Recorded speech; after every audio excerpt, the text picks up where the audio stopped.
Astro Cafe'ye hoş geldiniz. Yeni bir haftada daha sizlerle birlikteyim. Ben Derviş Barbaros. Yeni ve özel bir videoyla daha sizlerle birlikteyim. 17 Şubat'ta birçoğumuzun merakla beklediği Kova burcunda, Kova burcunun 28. derecesinde gerçekleşecek olan Güneş tutulmasına özel bir yayınla sizlerle birlikteyim. Kova burcundaki bu tutulma özellikle kişisel haritalarında belli dereceleri tetikleyen kişilerin biraz daha dikkatli dinlemesini tavsiye ederim. Bir uyanış getirebilecek, hayatımızda belki bazı kırılma noktaları da yaşayabileceğiz ki tutulmalar özellikle genel olarak baktığımızda hayatımızda önemli bazı detayların ön plana çıkmasını, bir uyanışı ve harekete geçmeyi, tabii ki güneş tutulmalarının yine bir yeni ay enerjisine sahip olmasıyla da yeni başlangıçlara yönelmeyi tetikleyeceğinden dolayı bizler bu güneş tutulmalarını biraz daha merakla bekleriz. Hayatımızda gerçekten de ciddi değişim potansiyelleri söz konusu mu, kırılma noktaları olabilir mi ki bu tutulmaya Uranüs'te kare açısıyla dahil olduğundan dolayı sürpriz gelişme ve olaylara açık olacağımız bir tutulma sürecindeyiz ve bir uyanışı da bundan dolayı daha güçlü tetikleyeceğini belirtmekte fayda var. Lafı çok uzatmadan hemen devam edelim ve detaylarına geçelim. Bu tutulmanın belirttiğim gibi 28 derecede gerçekleşiyor. Biraz kritik 29 dereceye yakın olması sebebiyle o yüzden kritik kararlar alabiliriz. Güneş tutulmaları radikal yön değişimlerine işaret eder, hayatımızda mevcut gidişatın birdenbire yön değişmesi olarak düşünebiliriz. Özellikle bu tutulmada gerçekliği daha ciddi bir şekilde sorgulayacağımızı da söylemek hatalı olmayacaktır. Hayatınızın bu süreçlerinde belki de ya bir yanılgı içerisinde olabilirsiniz ya da bir aslında illüzyonu yaşıyorsunuz. Kendi kafanızda yarattığınız bir illüzyonu da yaşıyorsanız ve gerçeklerden biraz kopmuşsanız bazı olay ve durumlar çerçevesinde artık uyanma zamanı geldiğini de bu tutulma bizlere belirtecek. Kova ve Aslan hattı özellikle kişisel anlamda ego ve toplum arasındaki çekişmeleri de ve bu alandaki ilişkileri de sorgulamamıza sebebiyet verecek.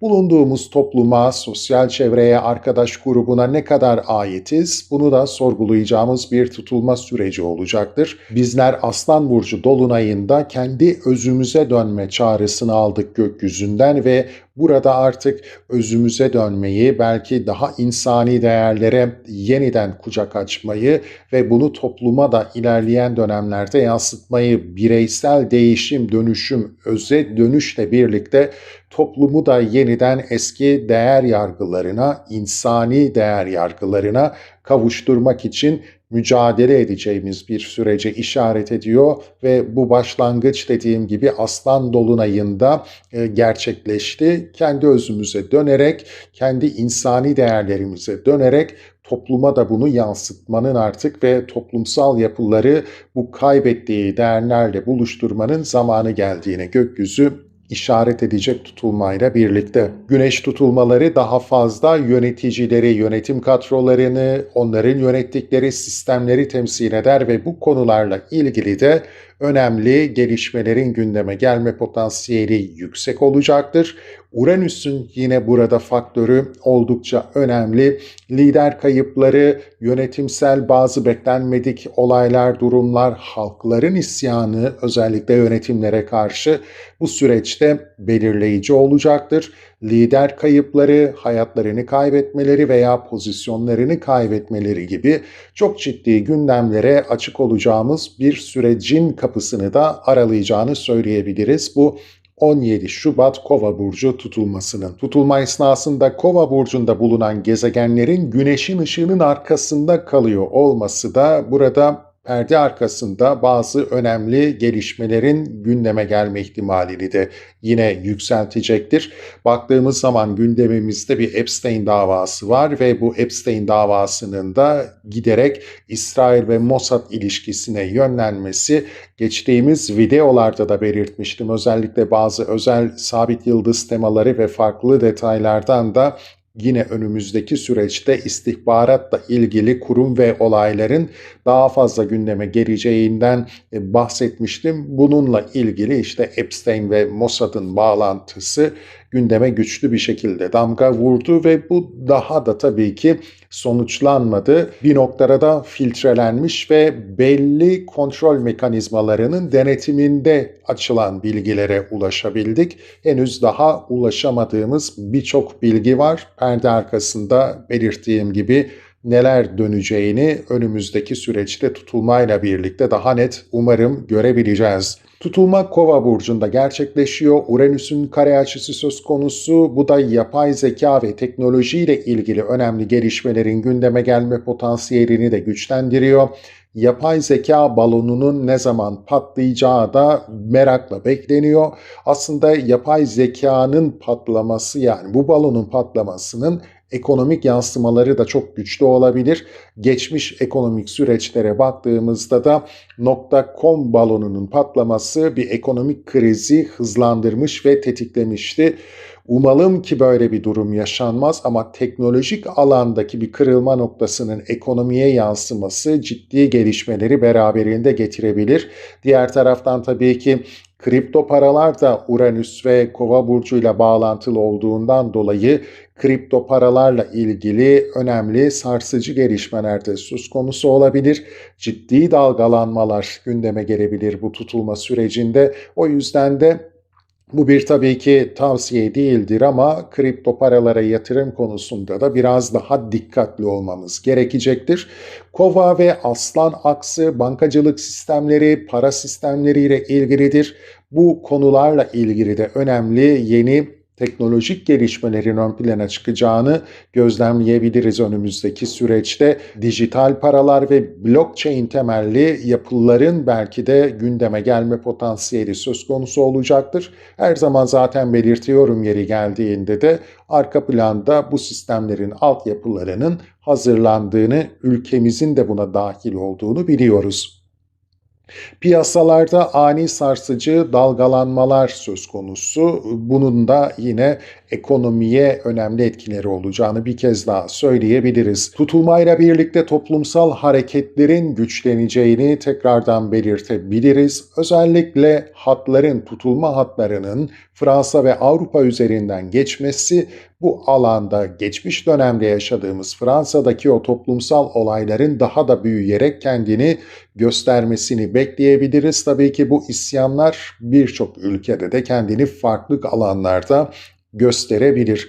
Eşitsizliğe karşı, özellikle maddi eşitsizliğe karşı seslerin daha da güçlü çıkacağı bir döneme giriş yapıyoruz. Çünkü zaten Plüton da Kova burcunda ve tutulmanın enerjisiyle Plüton'un gücünün de birleşmesi bu alandaki eşitsizlik için güç mücadelelerini, hak hukuk mücadelelerini gündeme getirecek diyebiliriz. İletişimle ilgili önemli gelişmeler mutlaka söz konusu olacaktır. Yine aynı zamanda bu konularda da dikkatli olunması gerekebilir.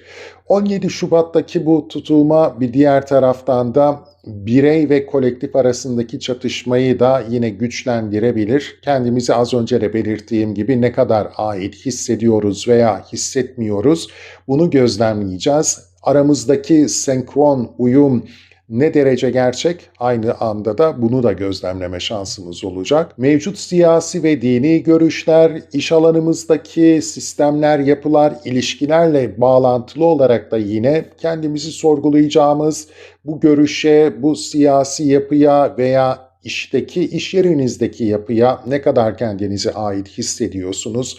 Etik ve hak konusunda bu sorgulamayı da yapıyor olabilirsiniz. Bunlarla ilgili de bir uyanış sürecinin başladığını belirtmekte fayda var. Dünya astrolojisi ve ülkeler açısından baktığımız zaman İsrail ve Orta Doğu'da önemli bir gergin sürece ilerlenebileceğini söyleyebiliriz. İsrail, İran, Suriye ve Lübnan gibi ülkelerin Şubat ayındaki bu tutulmayla birlikte ciddi bir gergin sürece ilerleyebileceğini söyleyebiliriz. Kritik kırılma noktaları yaşanabilir bu süreçte. Oldukça gergin bir atmosfere doğru ilerleniyor. Öte yandan Hindistan, Pakistan, Bangladeş, Afganistan bu bölgenin hatları da biraz stresli gözlemleniyor. Özellikle jeodezik haritalarda bu bölgede de önemli gelişmelerin yaşanma potansiyeli söz konusu. Tarihi süreçlerine de baktığımızda bu ihtimalin biraz daha güçlendiğini gözlemliyoruz. Çatışmalar ve sınır çatışmaları, sınır gerginlikleri bu dönemde yine bu bölge üzerinde de kendini gösterebilir. Amerika'ya baktığımızda bu tutulmada zaten önemli etkiler alacağını gözlemliyoruz. Uranüs'ün İkizler Burcu'na geçişi de onlar için bir savaş mesajı niteliğini taşıyor. Detaylıca birazdan haritalarını inceleyeceğiz. Şu anda kısaca geçiyorum. Çin ve Rusya oldukça önemli gelişmelerle gündeme gelebilir. Çin ve Rusya bu dönemde artık ekonomik anlamda yükselişe geçecektir. Özellikle bir birlik kurmaya çalışıyorlar. BRICS aslında bu noktada da yine önemli gelişmeler söz konusu olacaktır. Çin'in çok da belli etmese de aslında Amerika ile ciddi bir soğuk savaş içerisine girme potansiyeli de tutulmayla birlikte tetiklenebilir. Rusya'ya baktığımız zaman Rusya'da da özellikle Satürn-Neptün kavuşum dönemleri büyük rejim değişikliklerine işaret ediyor. Rusya'da da bu yönde bazı gelişmeler gündeme gelebilir ve bu tutulma aslında bu enerjiyi tetikleyebilir. Türkiye'ye gelecek olursak Türkiye haritasında tutulma 9. evde gerçekleşiyor. Yargı sistemi, dış ilişkiler, dini konular temelinde gündemlerin tetiklenebileceğini ve tabii ki en önemli konulardan bir tanesi de göç ve göçmenler. Bu konularla ilgili sert gündemlerle karşılaşabiliriz. Türkiye ülke haritası sert açılara sahip bu tutulmada dikkat edilmesi gereken bir süreçteyiz. Ay derecesine üçgen yani olumlu bir açıyla bağlanıyor. Ay halkı temsil eder. Türkiye'nin refahını, huzurunu temsil eder. Türkiye'yi temsil ediyor aslında burada. Olumlu bir açıda olması. Belki bizler bu süreçte görmesek de arka planda bazı uluslararası arenada özellikle gizli ama bizi yükseltecek, Türkiye'yi yükseltecek, itibarını güçlendirecek önemli gelişmeler söz konusu olabilir. Ticari daha fazla ve ekonomik anlaşmalar bu süreçte gündeme gelebilir. Her ne kadar belirttiğim gibi çok da duyurulmasa da arka planda da kalsa bu gelişmeler söz konusu olabilir. Türkiye haritasının Uranüs'ü tetikleniyor bir diğer taraftan da 3 gezegen transiti tarafından. Burada kısmen de olsa büyük bir üçgen açı kalıbından bahsedebiliriz. Uluslararası ticari ekonomik işbirlikleri çerçevesinde beklenmedik gelişmeler söz konusu olabilir. Haritaya baktığımız zaman olumlu bir etki alacağız gibi görünse de Türkiye haritasının 5. evinin tetiklenmesi özellikle Jüpiter'in dahil olduğu açılar ekonomik alanda zorlanmayı daha da güçlendirecek gibi görünüyor. Burada Venüs ve şans noktasının tutulma öncesi ve sonrası tetiklenecek olması uluslararası gelişmelerin Türkiye ekonomisine daha da olumsuz yansıma potansiyeline işaret ediyor.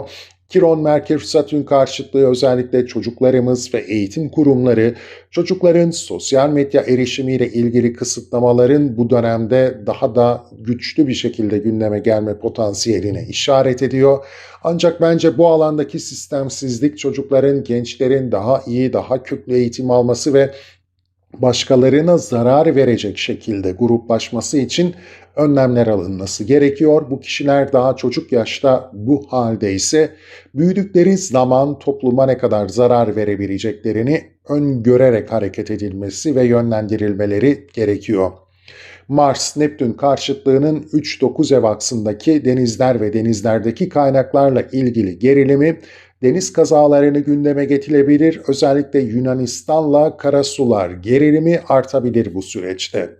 İç meseleler ve içimizde örgütlenmiş yeraltı örgütlerine karşı dikkatli olmamız gerekecektir. Ancak bu dönem gizli düşmanlardan çok açık düşmanların Türkiye'yi zarara uğratma çalışmalarını gözlemleyebiliriz. Güneş dönüşü haritasında da Türkiye'nin bir çatışma içerisine çekilebileceğini ve bunun yine özellikle karasular, İsrail, Kıbrıs ve Yunanistan'ın işbirliği açısından ve Suriye üzerinden gerçekleşebileceğini düşündürüyor bize harita.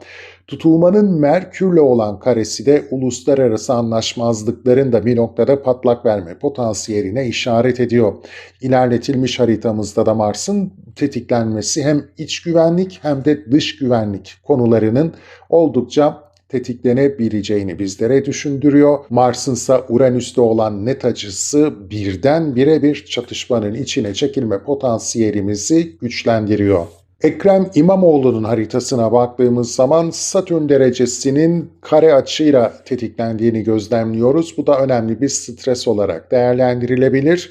O yüzden çok da iyileştirici bir etki sağlamayacağını bu süreçte de gözlemleyebiliriz. Aslında Ekrem İmamoğlu'nun haritası yeni bir dönemin başladığına işaret ediyor. Belki olumlu gibi değerlendirilebilir ama yine Ağustos ayındaki tutulmaya baktığımızda burada da önemli stresler aldığını gözlemliyoruz. O yüzden hala önemli ve çok da pozitif etkilere sahip bir süreçte olmadığını söyleyebiliriz. Astrokartografik göstergelere baktığımızda da Türkiye'nin özellikle Yunanistan, Atina, Sırbistan, Bulgaristan ve İran'la bağlantılı gündemleri olma potansiyeli yüksek. Özellikle İran bağlantılı önemli gelişmeler söz konusu olabilir Türkiye'nin gündeminde. Liderler ve yönetim kadrolarıyla ilgili de zorlayıcı gelişmelerle karşılaşabiliriz. Özellikle Cumhurbaşkanı Erdoğan'ın ve kendi kabinesinin bazı problemler yaşadığı bir süreç söz konusu olabilir. Yine ülke ve yönetim kadrolarının itibar kaybetmesi gibi sorunlar da söz konusu olabilir. İç siyasette daha fazla iç güvenlik ön planda olacak. Az önce de belirtmiştim.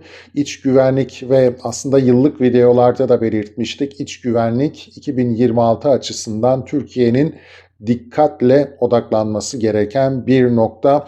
Kötü hava koşulları nedeniyle elektrik kesintileri ve teknolojik uygulamalarda da çöküşler söz konusu olabilir. Özellikle para borsa piyasalarında da dalgalanmalar daha güçlü gözlemlenebilir. İran'a geldiğimiz zamansa İran'da gerginliğin yine tırmanışa geçme potansiyeli söz konusu, yönetimi sarsacak boyutta önemli protestolar söz konusu olabilir bu süreçte. Olayların büyüyerek devam etme potansiyeli çok daha güçlü. Nisan ayında İran'ın artık özellikle belli bir döngüyü tamamlayabileceğini söyleyebiliriz. 1979 haritalarına, o dönemdeki harita etkilerine benzer etkiler aldığından dolayı rejim değişikliğinin kaçınılmaz olduğunu belirtebiliriz.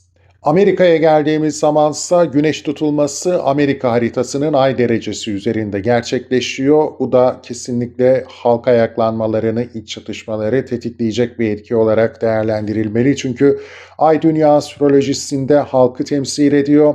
Trump ve halk arasında ciddi gerginlikler söz konusu olacaktır. Uranüs karesi de özellikle bu gerginliği iki katına çıkarabilir. Protestolar büyüyecektir. Çekişme ve çatışmalar da büyüyecektir. Özellikle Trump'ın dünya ülkeleriyle olan ilişkileri, baskıcı ve zorlayıcı ilişkileri tetikleyici olabilir. Yine Epstein davası temelinde de bazı ayaklanmalar ve toplumu polis kontrolü altında tutmaya çalışma girişimleri de etkili bir faktör olarak dikkat çekiyor.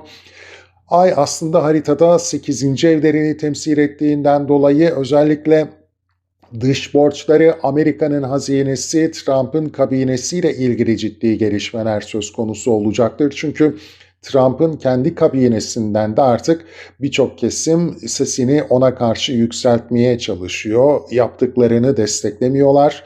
Vergilerin de özellikle yine gündeme gelme potansiyeli söz konusu olacaktır. Ticaret vergileri, uluslararası ticaret vergileri gündem maddesi olacaktır. Ekonomik alanda yine önemli etkiler alacaklar tabii ki. Neptün ve Satürn'ün Amerika haritasında 4. eve giriş yapmak üzere olması da halkın, iç yapıların, iç sistemlerin yeniden inşa edilme ihtimalini güçlendiriyor. Birçok kez söyledik ama Amerika tarihine baktığımızda bu dönemki haritası geçmişte yaşadıkları iç savaş haritasıyla oldukça benzer nitelikler taşıyor. 9-11 olayları nasıl ciddi bir durum yaratmışsa Amerika'da buna benzer gelişmeler de söz konusu olabilir. Halka yönelik saldırı değil ancak ülkenin kaderinde önemli önemli rol oynayacak gelişmeler söz konusu olabilir. Amerika haritasını farklı tekniklerle incelediğimiz zaman da kesinlikle sert bir ticari savaş içerisine girebileceğini gözlemliyoruz. Bu tabii ki doğal madenlere sahip olma çabası, doların gücünü kaybetmemesi çabası ve ticari gücünü kaybetmeme çabası yönünde olacak. Bu yönde Trump'ın baskıları devam edebilir. Trump'a baktığımız zaman haritasının sert etkiler aldığını gözlemliyoruz. Bu dönem hem ne yapacağını çok kestiremediğimiz bazı etkiler yaratabilir Trump üzerinde. Ancak öte yandan da kazalara, saldırılara karşı da açık bir pozisyonda olduğunu söyleyebiliriz. Sağlığıyla ilgili zaten ciddi sorunları olduğu biliniyor. Sağlığıyla ilgili de dikkat etmesi gerekecektir. Hem kendi coğrafyası hem de dış coğrafyadaki ülke ilişkilerini zedeleyecek girişimlerde bulunabilir. Kendi pozisyonuna da artık ciddi zarar vermeye başlayacağı bir dönem tetiklenebilir. Özellikle Kasım ayındaki ara seçimlere dek Trump'ın ciddi bir iniş yakalayacağını da düşünebiliriz. Farklı açılardan baktığımızda da Trump'ın ciddi bir güç kaybını haritasının da desteklediğini gözlemliyoruz. Yine Amerika haritasındaki etkilere de baktığımızda ciddi bir iç istikrarsızlığın yükselişe geçme potansiyeli yüksek. Danimarka ile ilişkileri yine tetiklenebilir bu süreçte. Dikkat edilmesi gerekecektir. Buradan da Danimarka haritasına baktığımız zaman evet haritası çok ciddi bir etki almıyor bu tutulmadan ama Mart dönemi biraz sıkıntılı olabilir. Özellikle NATO ve Avrupa Birliği ülkeleriyle ilişkileri noktasında bazı ciddi sınavlar vermesi söz konusu olabilir.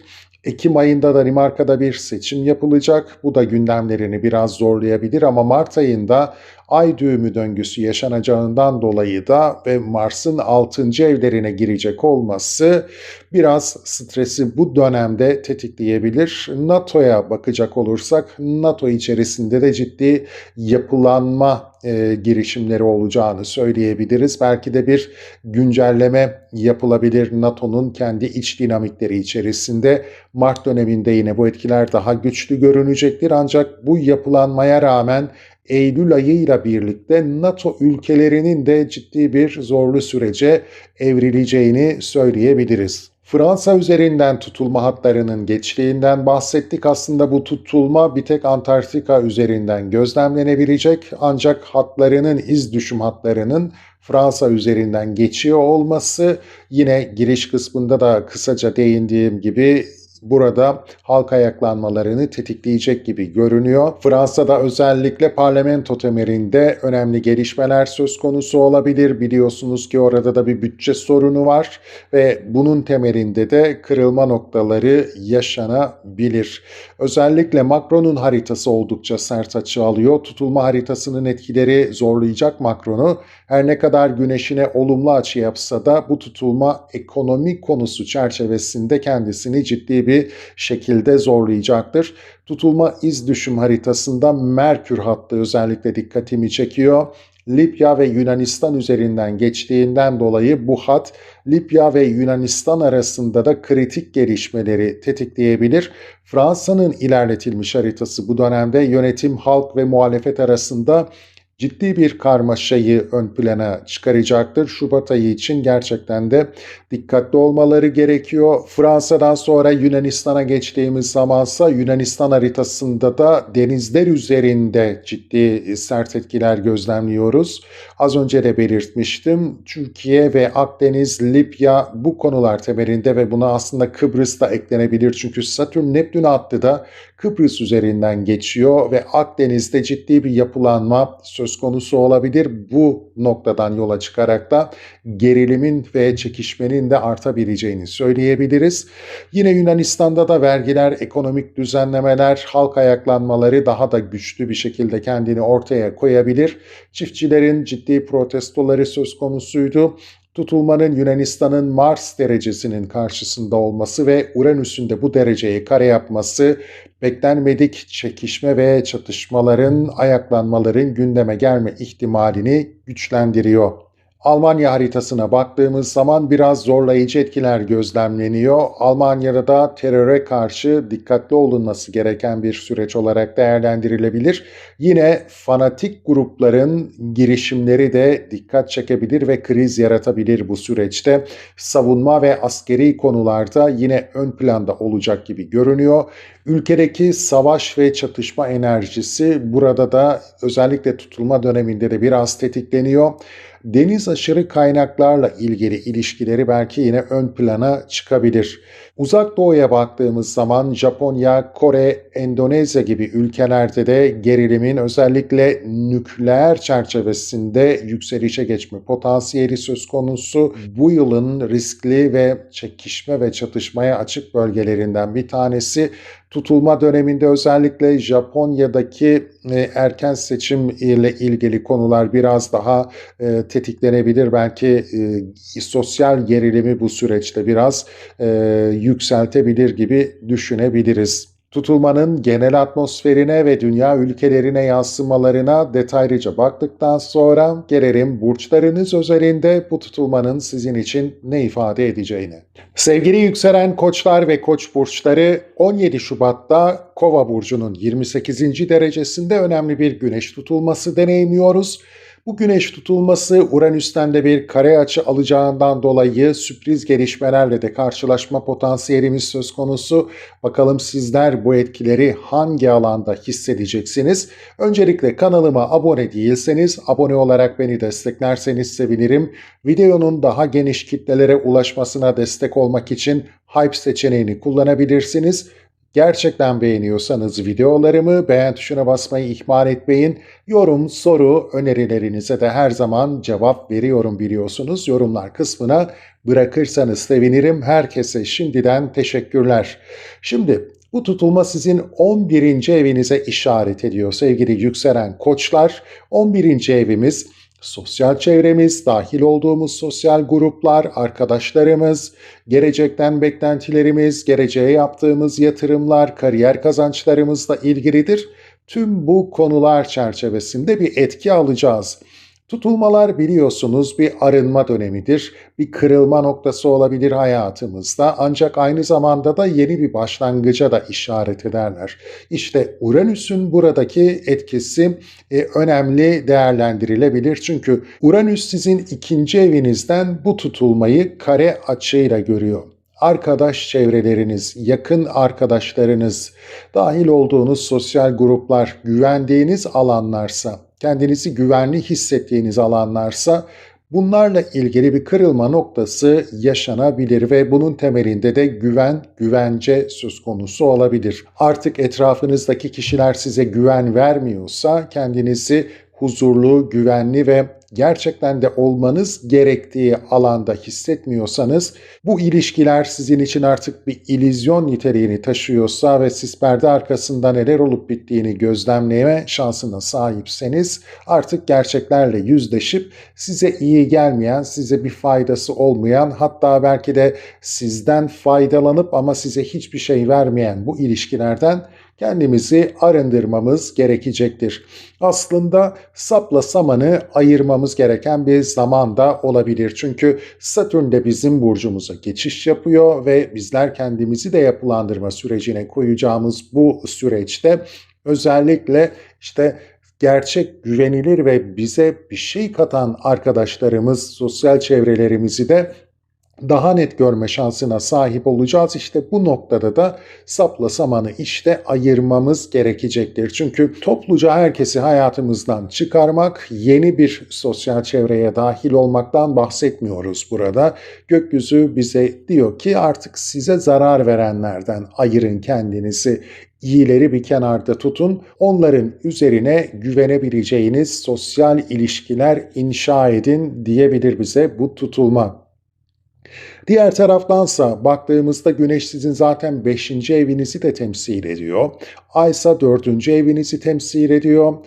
Bundan dolayı da özellikle sizler toplum önünde kendinizi nasıl ifade edeceğiniz, nasıl ortaya koyacağınızla ilgili de ciddi bir yapılanma içerisine girebilirsiniz. 5. evimizde zaten yeni girişimi destekliyor. Diğer taraftan Ay ise şanslı bir alana işaret ediyor. Dördüncü evinizi, ailenizden de destek görebilirsiniz. Hayatınızdaki kişilerden destek görebilirsiniz bu süreçte. O yüzden de geleceğinizi şekillendirirken önce bir köklerinize bakmanız gerekiyor. Köklü arkadaşlıklarınız, köklü ailevi ilişkileriniz size ilham versin. Buradan yola çıkarak artık geleceğinizi, gelecekteki sosyal çevre ilişkilerinizi, sosyal alanınızı, dahil olmak istediğiniz arkadaşlık ilişkilerini yeniden temellendirin diyecek bize gökyüzü bu noktada. Diğer taraftansa Merkür ve Jüpiter arasında bu haritada bir üçgen açımız söz konusu. Bu üçgen açı oldukça destekleyici.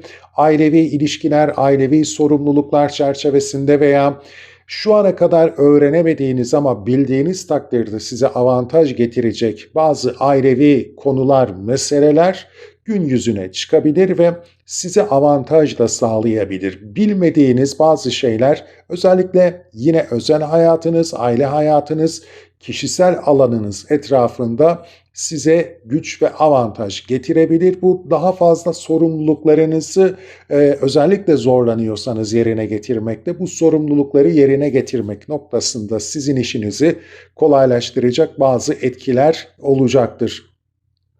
Diğer taraftan Mars yine Kova burcunda seyrine devam ediyor. Plüton bu alanda seyrine devam ediyor. Venüs bu alana tabii ki daha sonra geçecek ama Venüs Balık burcunda seyrine devam ediyor ve Kuzey Ay düğümüyle de kavuşumda olduğundan dolayı maddi konularda, ilişkilerle ilgili konularda da önemli kadersel bazı gelişmeler gündeme gelebilir. Gerçeklerle biraz yüzleşme olarak da değerlendirebiliriz bunu. Özellikle maddi konularda göz ardı ettiğimiz konular, ilişkimizle ilgili göz ardı ettiğimiz konular daha fazla açığa çıkabilir bu süreçte ve bunlarla da yüzleşme ihtimalimiz söz konusu olabilir. Az önce Satürn'ün Koç burcuna geçişinden bahsettik. Geçmiş videolarda bahsettim ama burada da kısaca bir altını çizmek isterim. Artık siz kendinizi, kariyerinizi, imajınızı, toplumsal statülerinizi yeniden yapılandırıyorsunuz. Satürn 11. evinde klasik yöneticisi olduğundan dolayı bu tutulmayla birlikte sosyal çevre ilişkilerinizde daha sıkı sıkı odaklanmanız ve bu alandaki ilişkileri disipline etmeniz gerekecek diyebiliriz. Notlarıma da baktığımda Uranüs etkisini maddi konular temelinde de biraz değerlendirme ihtimalimiz söz konusu olabilir. Çünkü ne demiştik? 11. evimiz kariyer kazançlarımızla ilgilidir. Geleceğe yönelik yaptığımız yatırımlarla ilgilidir. İşte bu noktada da kendinizi güvencede hissettiren belki mal varlıklarınız veya geleceğe yönelik yaptığınız birikimlerle ilgili de beklenmedik gelişmeler söz konusu olabilir. O yüzden bu maddi manevi güvencelerinizin de sarsılma potansiyeli söz konusu olabilir ve işte bu noktada da yeni bir başlangıca işaret edebilir Kova burcundaki bu tutulma. Aslında özgürleştirici bir etkisi olacaktır ama bu özgürleşmeyi bizler yeni bir başlangıç yaparak yaratabileceğiz. Uranüs burada belki de hiç fark etmediğimiz bir uyanışı da gündeme getirebilecek. Mutlu, huzurlu, sağlıklı bir hafta geçirmeniz dileğiyle. Sevgili yükselen boğalar ve boğa burçları 17 Şubat'ta Kova burcunun 28. derecesinde önemli bir güneş tutulması deneyimliyoruz. Bu güneş tutulmasının sarsıcı etkileri de olabilir. Uranüs'ün kare açısı sebebiyle doğası olarak zaten tutulmalar hayatımızda bir kırılma noktası niteliğini taşıyabilirler. Diğer taraftansa bir yeni ay enerjisinden de bahsediyoruz güneş tutulması olması sebebiyle. O yüzden de yeni başlangıçlar da gündemimize gelebilecek ama hangi konu başlıkları çerçevesinde? Detaylara geçmeden önce kanalıma abone değilseniz, abone olarak beni desteklerseniz sevinirim. Yorum, soru, önerilerinize her zaman açığım ve her zaman yanıtlıyorum biliyorsunuz. Bırakabilirsiniz yorumlar kısmına.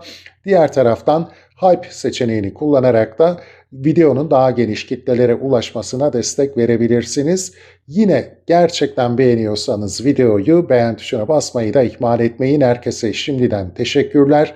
Hemen dönelim haritamıza. Sizin 10. evinizde gerçekleşiyor sevgili yükselen boğa burçları bu tutulma etkisi. Aslında sizler belki de uzun zamandır ciddi bir mücadele veriyor olabilirsiniz. Kariyerinizle ilgili konularda bu alanda geleceğe yönelik yatırımlar yapmak istiyor olabilirsiniz. Kendinizi belki daha güvencede hissetmek istiyor olabilirsiniz. Kariyer, aile hayatı arasında bir denge kurmak istemiş olabilirsiniz. Ama artık hayatınızda bu alanda bir şeyleri değiştirmenin, dönüştürmenin zamanı geldiğini de anlamış olabilirsiniz. Çünkü hali hazırda Plüton sizin 10. evinize girmiş durumda. Buradaki güç çekişmeleri belki de tetiklenmiş olabilir. Ayrıca Plüton sizi arındırmaya da çalışıyor olabilir. Bir diğer taraftan da artık size iyi gelmeyen, size zarar veren, toplumsal statü temelinde de düşünebiliriz, kariyeriniz temelinde de düşünebiliriz. Bu konular çerçevesinde artık size iyi gelmeyen ne varsa, sizi iyi hissettirmeyen ne varsa bunlardan arınmamız gerekebilir ve yeni bir başlangıç yapmamız gerekebilir.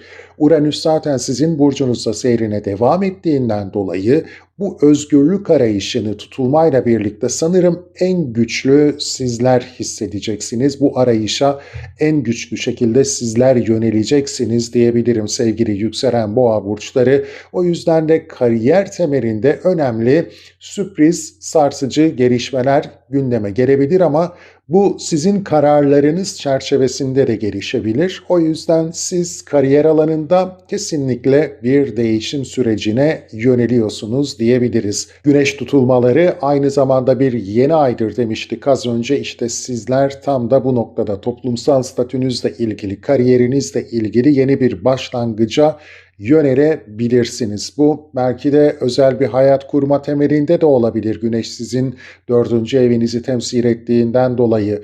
Mars zaten yine sizin 10. evinizde ilişki alanınızı yöneten bir gezegen olarak da ve bir noktada da öncü pozisyonda ilerliyor. Bu konular temelinde mücadele edeceğiniz, belki özgürlük arayışı içerisinde olacağınız, kendinizi daha rahat hissedeceğiniz bir süreçte olabilir. Öte yandan Satürn'le bunu bağdaştırdığımızda Satürn de sizin aslında hem 9 hem de 10. evinizi yönettiğinden ve 12. evinize ilerlediğinden dolayı artık sizler biraz geri planda kalmak istiyor olabilirsiniz. Yani ön saflarda mücadele vermişseniz kariyerinizle ilgili veya bulunduğunuz pozisyon itibariyle daha fazla ön saflarda görünmüşseniz artık geri planda kalıp olan biteni biraz izleyip kariyerinizi bu noktada daha da köklü yapılandırma sürecine giriş yapabilirsiniz. Bu yönde bir hamleniz de söz konusu olabilir. İdeallerinizi, geleceğinizi, meslekte yükselme, uzmanlaşma gibi konularınızı bir adım geriden takip edip çok daha ciddi ve güvenli bir yapılanma sürecine de girebilirsiniz sevgili yükselen boğa burçları. Ama bu tutulma o değişim sürecini zaten tetikleyecek potansiyelde.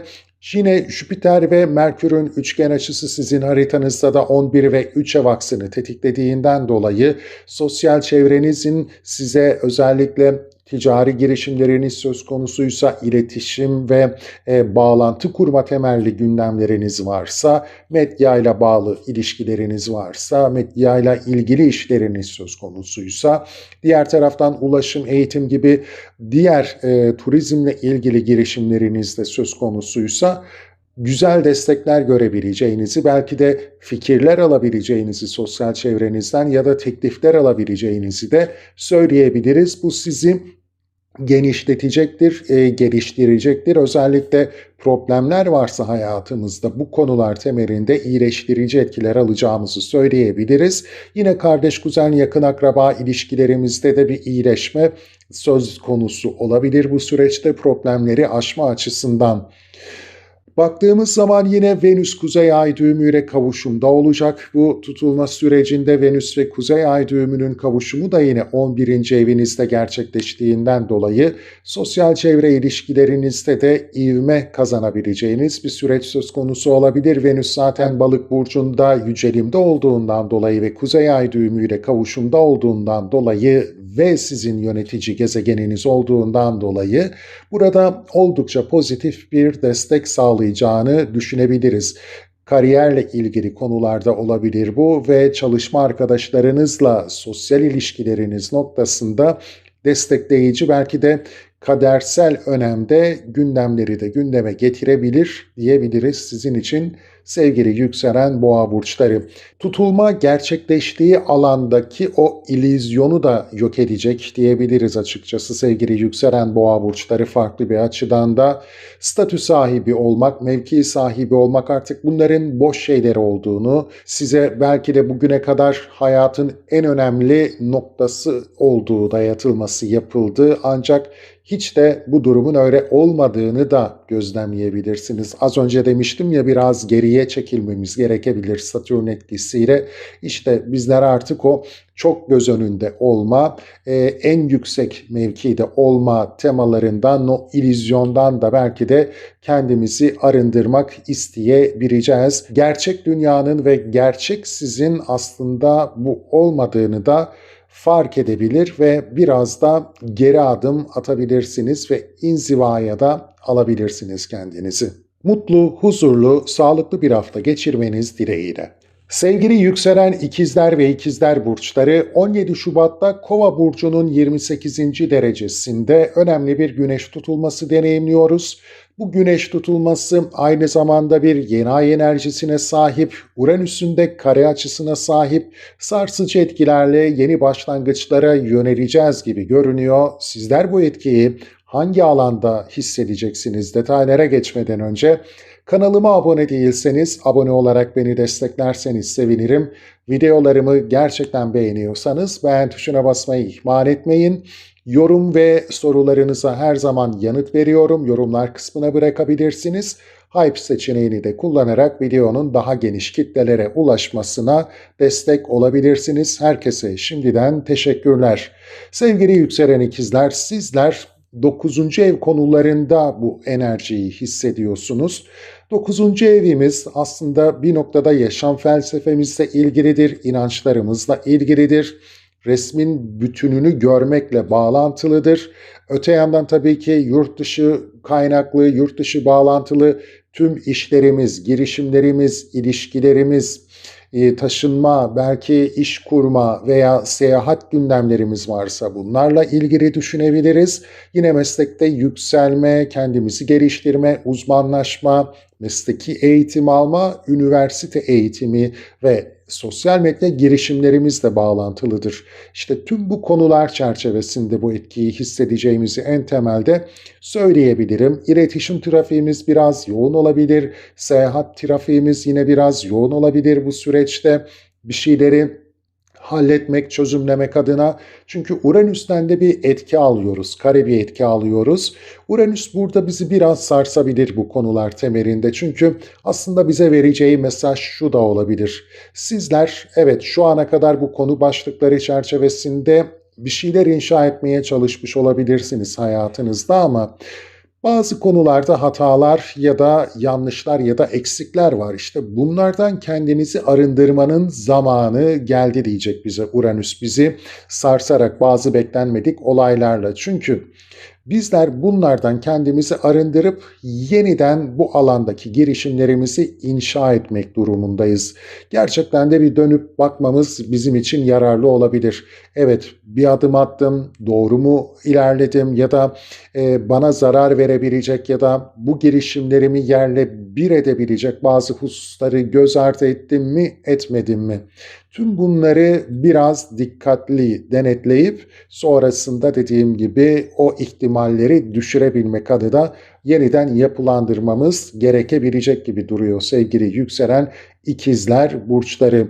Turizm alanında çalışıyorsanız turizmle ilgili işleriniz söz konusu olabilir. Biraz bir geri çekilin. Uranüs sizin 12. evinizde bulunduğundan dolayı iç dünyanızda da bazı şeyleri fark etmenizi, belki de çok hedef odaklı olduysanız, güvence odaklı olduysanız bu uğurda ilerlerken dediğim gibi bazı detayları görememiş olabilirsiniz. Size zarar ya da uzun vadede avantaj sağlamayacağını gözlemlemiş olabilirsiniz ve bunlarla ilgili de bir arınma yaşamamız gerekiyor. Zaten tutulmalar bir kırılma noktasıdır hayatımızda.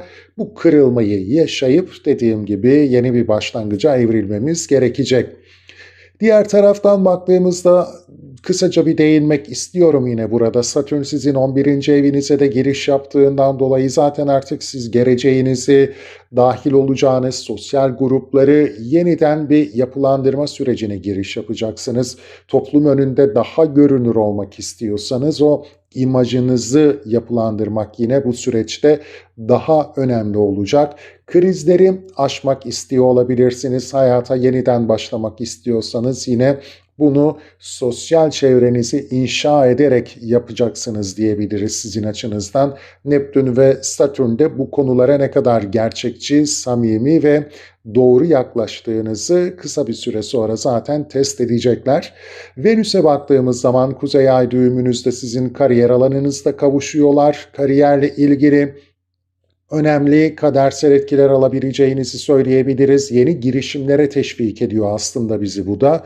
Özellikle yine Venüs bizim 12. evimiz ile temsil ettiğinden dolayı belki çok arka planda bazı anlaşmalar, sözleşmeler de gündeme gelebilir ama kaderinize biraz yön verecek gibi görünüyor Venüs ve Kuzey Ay düğümünün bu destekleyici açısı.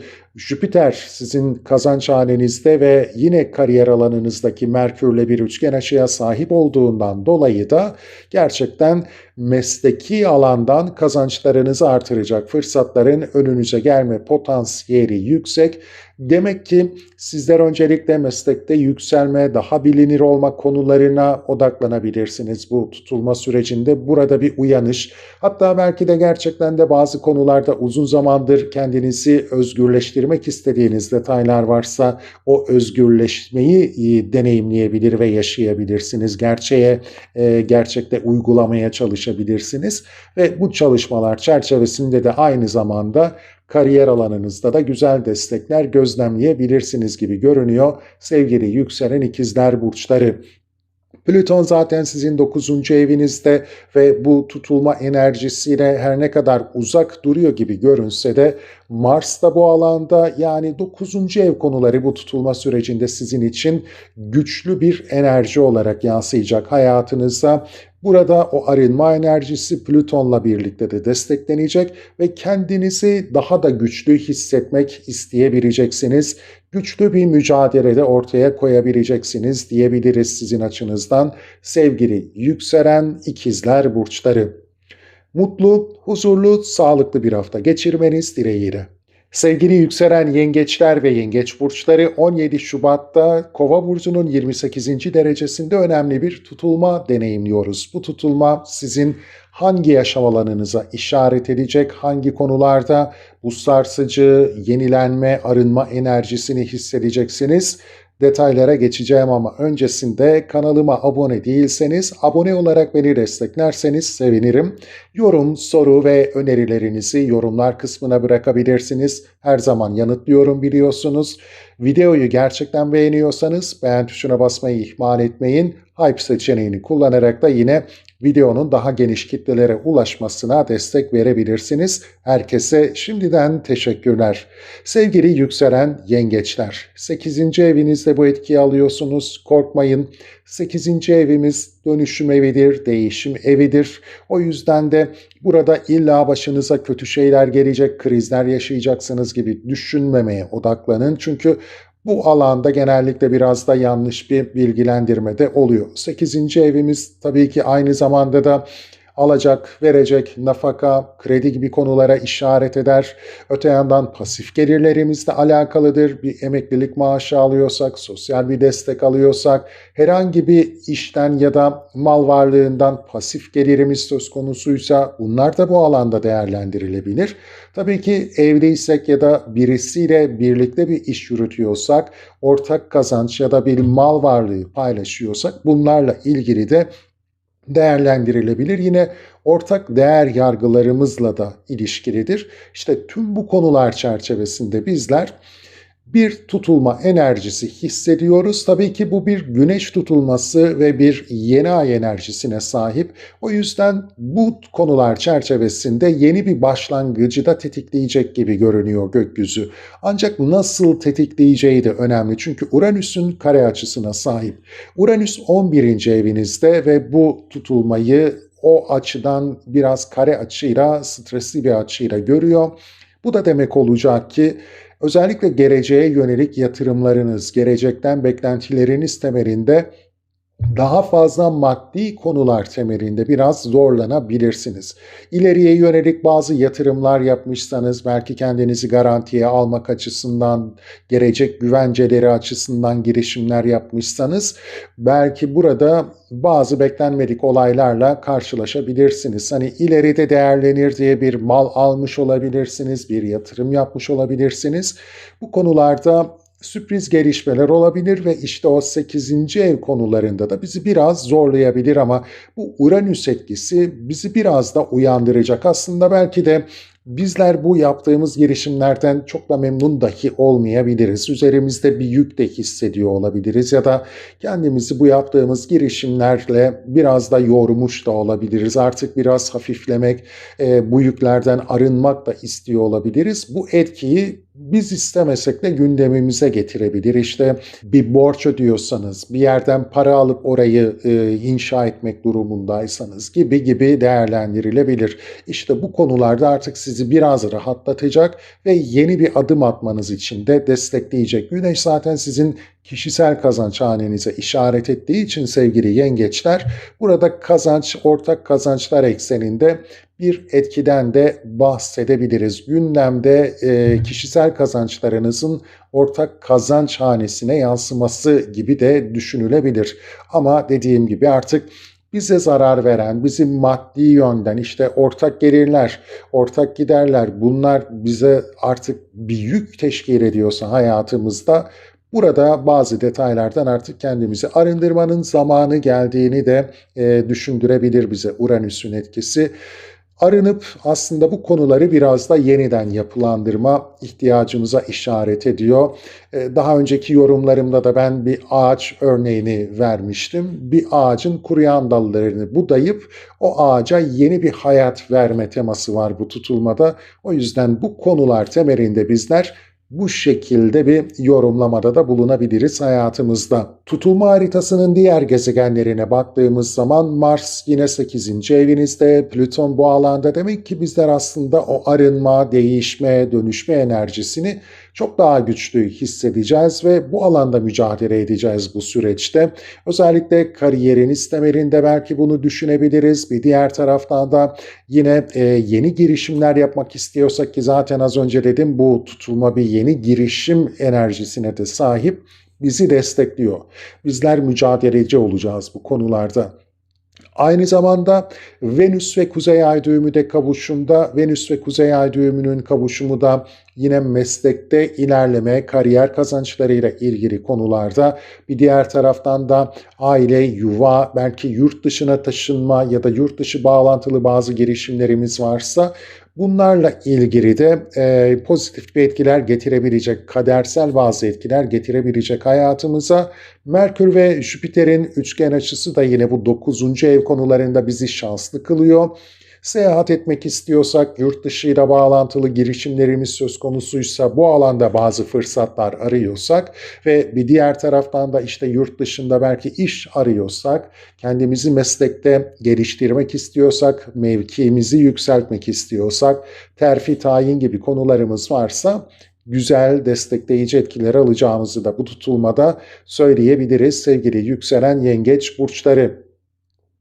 Satürn sizin 10. evinize geçiş yapmış durumda. Buraya çok küçük bir parantez açmak istiyorum. Belki tekrar gibi olacak ama Satürn ve Neptün'de artık kariyerinizi, statülerinizi yeniden yapılandırmak ve daha gerçekçi hayaller peşinde koşmak için sizi destekleyecekler uzunca bir zaman diliminde ve ne kadar gerçekçi hedefler peşinde koşup koşmadığınızı da zaten 20 Şubat'ta çok kısa bir süre sonra test edecek gökyüzü diyebiliriz sizin açınızdan ama güzel bir etki olduğunu düşünüyorum ve bu tutulma da aslında dolaylı olarak sizi geleceğinizi ve kariyerinizi nasıl inşa etmeniz gerektiği noktasında da destekleyecek gibi görünüyor.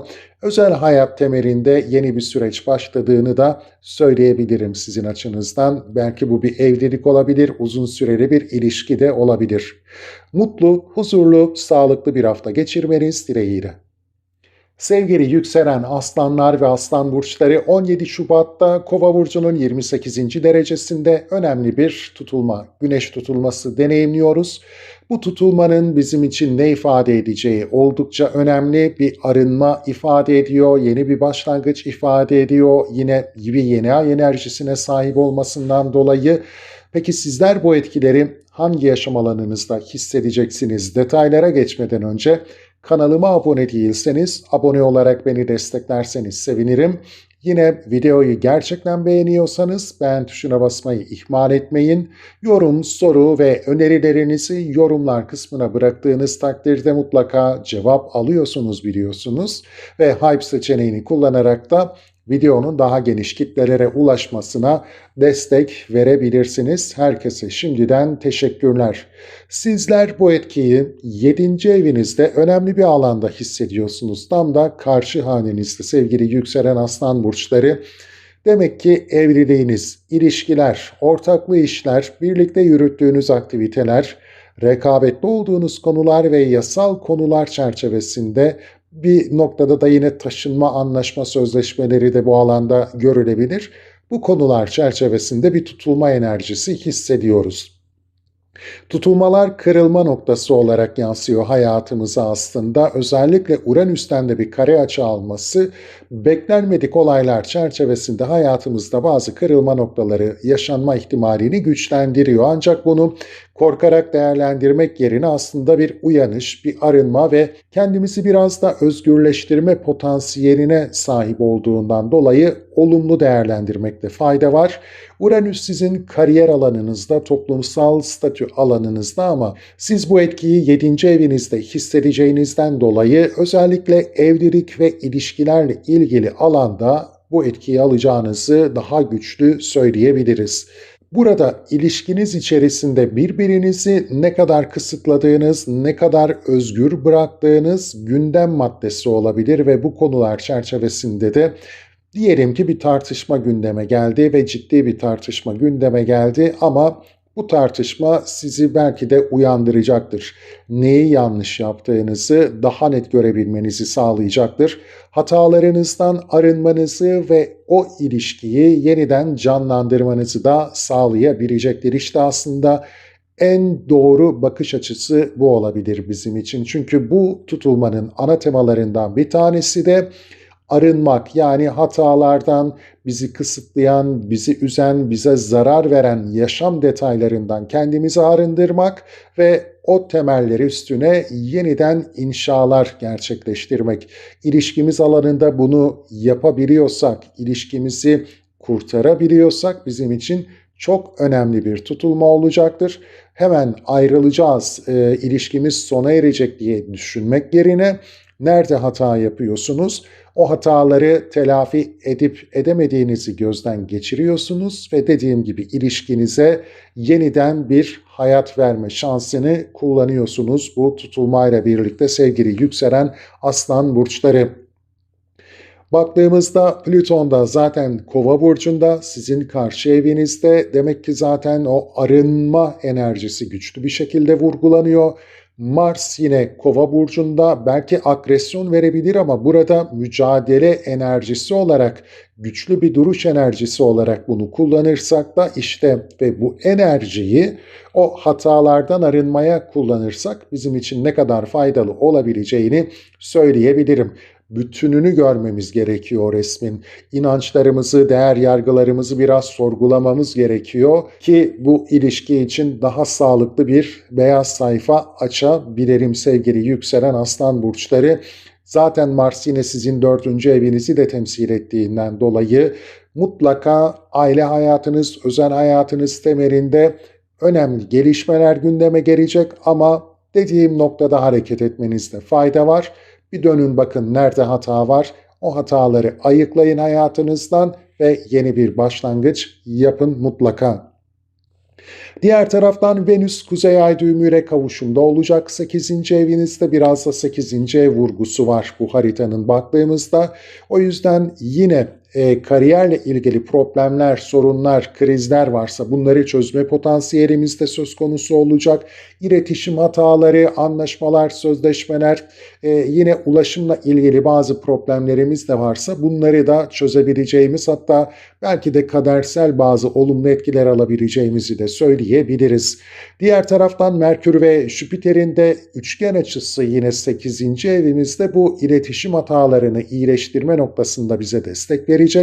Kendimizi değiştirmemiz, dönüştürmemiz, belki de kabahati biraz da kendimizde aradığımız takdirde sorunları çözebileceğimize işaret edebilir. Jüpiter sizin 12. evinizde zaten bir koruma kalkanı görevi yapar. Eğer bir problem de yine gündeme gelirse iletişim, ulaşım, eğitim, ticaret temelinde kariyerinizle ilgili bu noktada sizi koruyacaktır diyebiliriz açıkçası.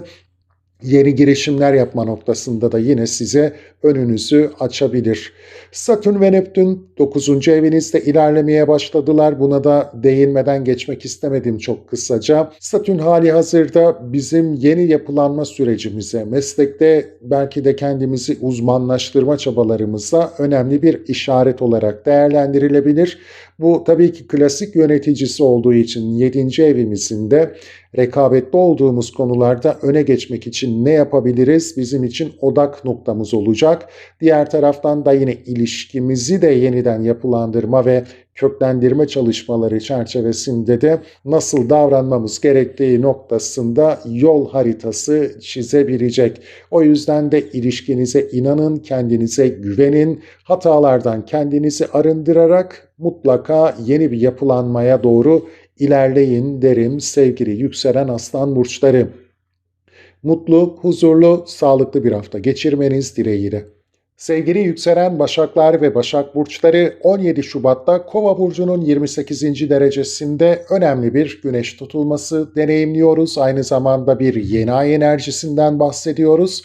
Ancak beklenmedik gelişmelere de açık bir dönemdeyiz. Uranüs'ün de kare açısı sebebiyle, ancak bunlar sizin hangi yaşam alanlarınıza işaret edecek derseniz öncelikle kanalıma abone olarak beni desteklerseniz sevinirim. Yorumlar kısmına yorum, soru ve önerilerinizi bıraktığınız takdirde her zaman yanıtlıyorum biliyorsunuz. Yine bu videoyu gerçekten beğeniyorsanız beğen tuşuna basmayı ihmal etmeyin. Hype seçeneğini kullanarak da yine videonun daha geniş kitlelere ulaşmasına destek verirseniz sevinirim. Herkese şimdiden teşekkürler. Gelelim haritanıza sevgili yükselen Başak Burçları. Sizin 6. evinizde aslında sizin çok da aşina olduğunuz bir alanda gerçekleşiyor bu tutulma. Yani gündelik rutininiz, çalışma hayatınız, çalışma arkadaşlarınızla ilişkileriniz, sorumluluklarınız, aldığınız, verdiğiniz hizmetler, eğer bir işverenseniz çalışanlarınızla ilişkileriniz, sağlığınız konularında bir tutulma enerjisi hissediyoruz. Dediğim gibi en çıplak haliyle bu tutulma bir yeni ay enerjisine sahip. Bu konularda yeni adımlar atmak için bizi destekliyor. Ancak bizler hangi koşullarda yeni adım atacağız gibi baktığımız zaman da aslında Uranüs'ün etkisi biraz tetikleyici olacak gibi görünüyor. Sizler mesleğinizde yükselmek istiyorsanız, uzmanlaşmak istiyorsanız, uzun süredir bir mevkiyi elde etmek için mücadele ediyorsanız, burada beklenmedik bir gelişme sizi aslında işte tam o yeni başlangıcı yapma noktasında tetikleyecek gibi görünüyor. O yüzden de size verilen güvencelerin belki yerine gelmemesi sizi çok farklı bir rotaya, ama olması gereken bir rotaya da yönlendirebilir sevgili yükselen Başak Burçları. Çünkü bu tutulmalar hayatımızın kırılma noktalarıdır ve bizi belki de hiç bilmediğimiz şekilde olması gerektiği gibi de yönlendiriyor olabilirler. Bir uyanış da getirecektir aslında. İşte bugüne kadar size bazı vaatlerde bulunulmuşsa, ancak bunların boş vaatler olduğunu bizler anlamamışsak, işte bu noktada da o uyanışla tam da kendimize yeni bir rota çizmenin zamanı geldiğini anlayacağız gibi değerlendirilebilir. Uranüs zaten sizin çalışma alanınızın yönetici gezegeni olduğundan dolayı Bu konular daha güçlü gündeminize gelecek gibi görünüyor. Tabii ki diğer taraftan yurt dışında çalışmak istiyorsanız, bu alanda da bazı girişimleriniz varsa bu konular temelinde de bazı sorumluluklar ya da bürokratik işlemlerle ilgili de problemler söz konusu olabilir. Buna da biraz dikkat etmemiz gerekecek. Bu tutulma zaten hem bir uyanış hem bir arınma enerjisine sahip. Çok fazla sorumluluk yükleniyorsak işte o meslekte yükselme adına, kendimizi gösterebilme adına ya da bu işi ben bilirim, uzmanı benim diyebilmek adına kendimize çok yükleniyorsak ve burada da yapmamamız gereken hatalar yapıyorsak işte artık o hatalardan kendimizi arındırma zamanı da gelmiş olacak. Yani o kadar emeği bazen boşa harcama potansiyeliniz olduğunu gösterebilecek gelişmelerle karşılaşabilirsiniz ve işte tam da o anda bu zamana kadar hata yapmışım, artık o hatalardan kendimi arındırıp yoluma şu şekilde devam etmem gerekiyor da diyebileceksiniz gibi sevgili yükselen Başak burçları ve bu sizin için ciddi bir uyanış ve yeni başlangıç olacak diyebiliriz. Plüton zaten Kova burcunda sizi değiştirip dönüştürüyor ve o arındırma enerjisine yönlendiriyor. Mars yine burada güçlü ve mücadeleci bir enerji sağlayacak size, o karşılaştığınız durumlarla ilgili güç verecek. Diğer taraftan Venüs ve Kuzey Ay düğümü de 7. evinizde kavuşumdalar tutulma haritasında.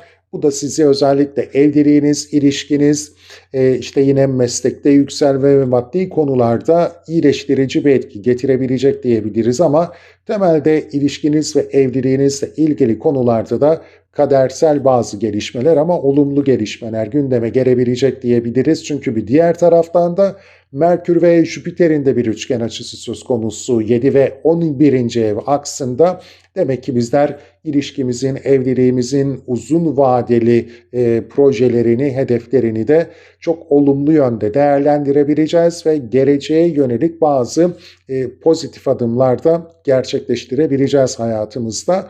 Güzel bir aslında bu tutulma haritasının en güzel açılarından bir tanesi Merkür ve Jüpiter'in bu açısı. Bence evlilik ve ilişki noktasında güzel gelişmelere de açık olacaksınız gibi duruyor. Satürn ve Neptün'e çok kısaca bir değinmek istiyorum. Satürn aslında bu tutulmayla uyumlu bir enerjiye sahip çünkü 8. evinize geçiyor. Artık kendinizi değiştirmenin, dönüştürmenin, hayata yeniden başlamanın zamanı geldi diyor size ve o arınma enerjisi burada da hakim. Çünkü siz kendinizi arındıracaksınız bazı şeylerden. Satürn 8. evinizde ilerlediğinde kendinizi yeniden yapılandırmak için ne kadar gerçekçi adımlar attığınızı da birkaç gün sonra Neptün'le kavuştuğunda daha net görebileceğiz ve yine yolumuza çok daha sağlam adımlarla devam edeceğiz gibi görünüyor. Ama temel odak noktamız arınmak, hatalarımızı anlamak, kendimizi bu olumsuz yönlerden arındırmak, özgürleştirmek ve yolumuza yenilenerek devam etmek. Tutulma bize gerçekten güzel, pozitif bir destek sağlayacak gibi görünüyor. Mutlu, huzurlu, sağlıklı bir hafta geçirmeniz dileğiyle. Sevgili yükselen teraziler ve terazi burçları 17 Şubat'ta Kova burcunun 28. derecesinde önemli bir güneş tutulması deneyimliyoruz. Beklenmedik olaylara karşı açık olacağımız bir tutulma olacak. Uranüs'ün etkisi sayesinde ancak bir yeni ay enerjisinden de bahsettiğimizden dolayı başımıza ne gelirse gelsin, nasıl olaylarla karşılaşırsak karşılaşalım, yeni bir başlangıç yapma potansiyelimiz de söz konusu olacak. Sizler bu etkileri hangi alanda hissedeceksiniz? Detaylara geçmeden önce kanalıma abone değilseniz abone olarak beni desteklerseniz sevinirim. Videoyu gerçekten beğeniyorsanız beğen tuşuna basmayı ihmal etmeyin. Yorumlar, sorular, önerilerinize her zaman yanıt veriyorum, bırakabilirsiniz. Hype seçeneğini kullanarak da yine videonun daha geniş kitlelere ulaşmasına yardımcı olabilirsiniz. Herkese şimdiden teşekkürler. Bakalım sizin haritanız ne söylüyor sevgili yükselen terazi burçları? Tutulmayı sizler 5. evinizde hissediyorsunuz. İşte tam da yeni başlangıç enerjisinden çok güçlü bahsettiğimiz bir alan. Tabii ki bu biraz da riskli başlangıçlar evidir. Spekülatif de bir alandır ama Riskli başlangıç derken bizler burada bir ilişki başlatmak, yeni bir mesleki girişim yapmak, belki yeteneklerimizde kendimizi ortaya koymak, çocuk sahibi olmak gibi şeylerden bahsediyoruz. İlerisinin ne getireceğini çok da kestiremediğimiz temalar bunlar. Tutulma enerjisini bu konu başlıkları çerçevesinde hissedeceksiniz. Yine konfor alanımızdır aslında beşinci evimiz. Hayattan keyif almaya çalıştığımız ya da bize keyif veren aktivitelerle de bağlantılıdır. Bu konular çerçevesinde bir tutulma enerjisi gündeme gelecek. Demek ki yeni bir enerji, bir yenilenme enerjisini bu konular çerçevesinde hissediyoruz ve yeni başlangıçlar yapabiliyoruz. Burada giriş kısmında az önce dedim Uranüs'ün kare açısı söz konusu tabii ki. Uranüs'ün kare açısı bizi nasıl etkileyebilir? 8. evde. Daha fazla belki maddi boyutuyla bir noktada bizi etkileyebilir. Özellikle hayatımızı daha konforlu kılmak istiyorsak bu alanda kendimize ait olmayan, cebimizde bulunmayan paralarla bu konforu artırmaya çalışıyorsak, çevremizdeki kişileri yine bu şekilde daha mutlu kılmaya çalışıyorsak, burada biraz dikkat etmemiz gerekebilir. Bazı yerde hata yaptığımızı bize bu Uranüs ciddi bir şekilde hissettirebilir. Bu tutulmanın önemli bir etkisi de arınma enerjisine sahip olması olacak. Aslında bizler bir kırılma noktası yaşayarak hayatımızda neyi doğru, neyi yanlış yaptığımızı ayıklayarak yolumuza yenilenerek devam edebileceğiz sevgili yükselen terazi burçları. Özellikle sizler flört hayatınız, aşk hayatınız, çocuklar, işte az önce bahsettiğim tüm konular çerçevesinde bugüne kadar bir şey inşa etmeye çalışıp ama hatalar yapmışsanız o hatalardan kendinizi özgürleştirmenin zamanı geldi diyecek bize gökyüzü. Zaten 8. evde krizlerle ilgilidir. Yine değişim, dönüşüm ve arınma enerjisine sahip bir alandır. Uranüs o enerjiyi yansıtacak tutulmaya. İşte belki bir kriz neticesinde de bizler neyi yanlış yaptığımızı çok daha net görüp kendimizi bu hatalardan arındırıp, bu sorunlardan arındırıp yolumuza yeni girişimler yaparak daha sağlam binalar inşa ederek hayatımıza devam edebileceğiz gibi görünüyor. Güneş zaten sizin geleceğinizi temsil ettiğinden dolayı da Ay da sizin kariyer alanınızı temsil ettiğinden dolayı bu dolaylı olarak bu konular temelinde de bizler yeni girişimler yapma potansiyelinde olacağız. Sanatsal yönleriniz belki biraz daha fazla ön plana çıkabilir. Yine yönetsel, organize yeteneklerinizi daha fazla, daha güçlü bir şekilde yenilenerek ortaya koyabilirsiniz. Size katkı sağlayabilir. Diğer taraftansa Venüs sizin yönetici gezegeniniz Kuzey Ay düğümüyle 6. evinizde kavuşacağından dolayı bir kez daha işte o çalışma hayatı, kariyer konuları vurgulanıyor ve pozitif yönde vurgulanıyor. Kadersel bazı etkiler alma potansiyelimiz yüksek. O krizleri aşmak ve yine kendinizi o alanda nasıl konumlandırdığınızı daha net görebilmek için size ön ayak olacak diyebiliriz. 6. ev vurgusu çok önemli bir üçgen açıyla da vurgulanıyor. Çünkü Merkür ve Jüpiter'in de 6-10 ev aksında bir üçgen açısı söz konusu. Kariyerle ilgili tekliflere açık olabileceğiniz bir süreçtesiniz sevgili yükselen terazi burçları. Güzel, sizi belki de yükseltecek bazı teklifler önünüze gelebilir veya kariyer alanınızda size avantaj sağlayacak önemli gelişmeler de söz konusu olabilir. Bence daha fazla yeni tekliflere, yeni anlaşmalara, terfilere açık olduğunuz bir süreç olabilir. Öte yandan baktığımızda Satürn ve Neptün sizin 7. evinize geçmiş durumdalar. Sizler belki biraz o Satürn'ün stresli enerjisini hissedebilirsiniz karşısında göreceğinizden dolayı aslında Satürn ve Neptün'ü. Ancak burada şöyle değerlendirmek gerekiyor.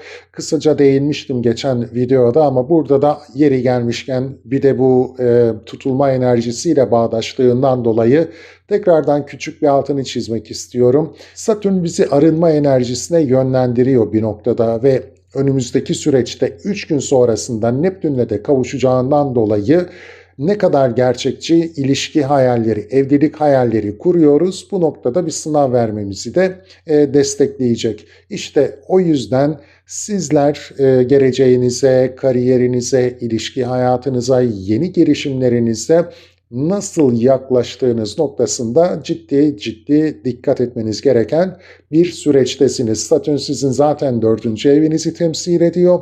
O yüzden yeni bir hayat kurmak için çok gerçekçi ve disiplinli, sorumluluk bilinciyle hareket etmemiz gereken bir sürece evriliyoruz. Bunu bir kez daha size hatırlatmak istedim. Mutlu, huzurlu, sağlıklı bir hafta geçirmeniz dileğiyle. Sevgili yükselen akrepler ve akrep burçları, 17 Şubat'ta Kova burcunun 28. derecesinde önemli bir güneş tutulması deneyimliyoruz. Bu güneş tutulması Uranüs'ün kare açısına sahip, beklenmedik sürpriz gelişmelere de açık olabiliriz ve bu doğrultuda da yeni başlangıçlar yapabiliriz hayatımıza. Çünkü güneş tutulmaları aynı zamanda birer de yeni ay enerjisine sahip. Sizler bu etkiyi hangi alanda hissedeceksiniz detaylara geçmeden önce kanalıma abone değilseniz abone olarak beni desteklerseniz sevinirim. Yorum, soru ve önerilerinizi yorumlar kısmına bırakırsanız her zaman yanıtlıyorum biliyorsunuz. Hype seçeneğini kullanarak daha geniş kitlelere ulaşmasına destek verebilirsiniz videonun ve gerçekten beğeniyorsanız da beğen tuşuna basmayı ihmal etmeyin. Herkese şimdiden teşekkürler. Gelelim sizin haritanızın bu tutulmadan nasıl etki alacağına. 4. evinizde hissediyorsunuz sevgili yükselen akrepler bu enerjiyi. 4. evimiz özel hayatımızdır, ailevi ilişkilerimizdir, köklerimizle bağlantılıdır. Kendi kurmak istediğimiz hayatla ilişkili olarak da görülebilir. Ev, yuva, barınma, emlak, kira, taşınma konuları da buradan bakılır. İşte bu konular çerçevesinde bizler bir yenilenme enerjisi hissedebiliriz hayatımızda. Bir kırılma noktası yaşayabiliriz. Tutulmalar bir kırılma noktasıdır. Ve Uranüs'ün bu tutulmayı kare açıyla görmesi de o kırılma enerjisini biraz güçlendiriyor ne yazık ki ama bu enerjiyle bizler hayatımıza yeni bir yön vereceğiz. İşte tam da bu çerçeveden bakmak çok daha doğru olacak tutulmaya. O yüzden korkmayalım. Başımıza olumsuz ne gelirse gelsin hayatımıza çok da doğru ve olması gereken yönde girişimlerde bulunacağımızı bilmemiz gerekiyor. Şimdi tutulma dediğim gibi sizin 4. evinizde, güneş aslında sizin 10. evinizi temsil ediyor. O yüzden de bizler biraz da meslekle bağlantılı, kariyerle bağlantılı, statümüzle bağlantılı temelde de gelişmeleri hanemizde hissedebiliriz. O stresi hanemize taşıyabiliriz. Uranüs baktığımız zaman sizin 7. evinizde, işte bu noktada daha temelde bizler özel ilişkilerimize odaklanacağız gibi görünüyor sevgili yükselen akrep burçları. İlişkimizle ilgili, evliliğimizle ilgili bizi uyandıracak sürpriz gelişmeler söz konusu olabilir. Güvence konuları ya da kendimizi garantide hissettiğimiz konular temelinde sarsıcı bazı gelişmeler söz konusu olabilir. Aslında belki de sizler özel hayatınızda, aile hayatınızda, evliliğinizle ilgili konularda bazı detaylarda kendinizi özgürleştirmek de istiyor olabilirsiniz. Ancak bugüne kadar adım atma noktasında geri kalmışsanız gündeme gelecek olaylar sizi harekete de geçirecek ve o özgürleşmek istediğiniz konularda size yardımcı olduğunu da görebileceksiniz Uranüs'ün. Bu tutulmanın ana temalarından bir tanesi arınma ve arınarak yeniden inşa etmek hayatımızı, o kırılma noktasını yaşayarak bu noktadan bir kez daha bakmanızı önereceğim. Çünkü özel hayatınızda yeni bir yapılanma, yeni bir arınma sürecine giriyorsunuz ve hayatınızda bir yön değişikliği söz konusu olabilir sevgili yükselen akrep burçları.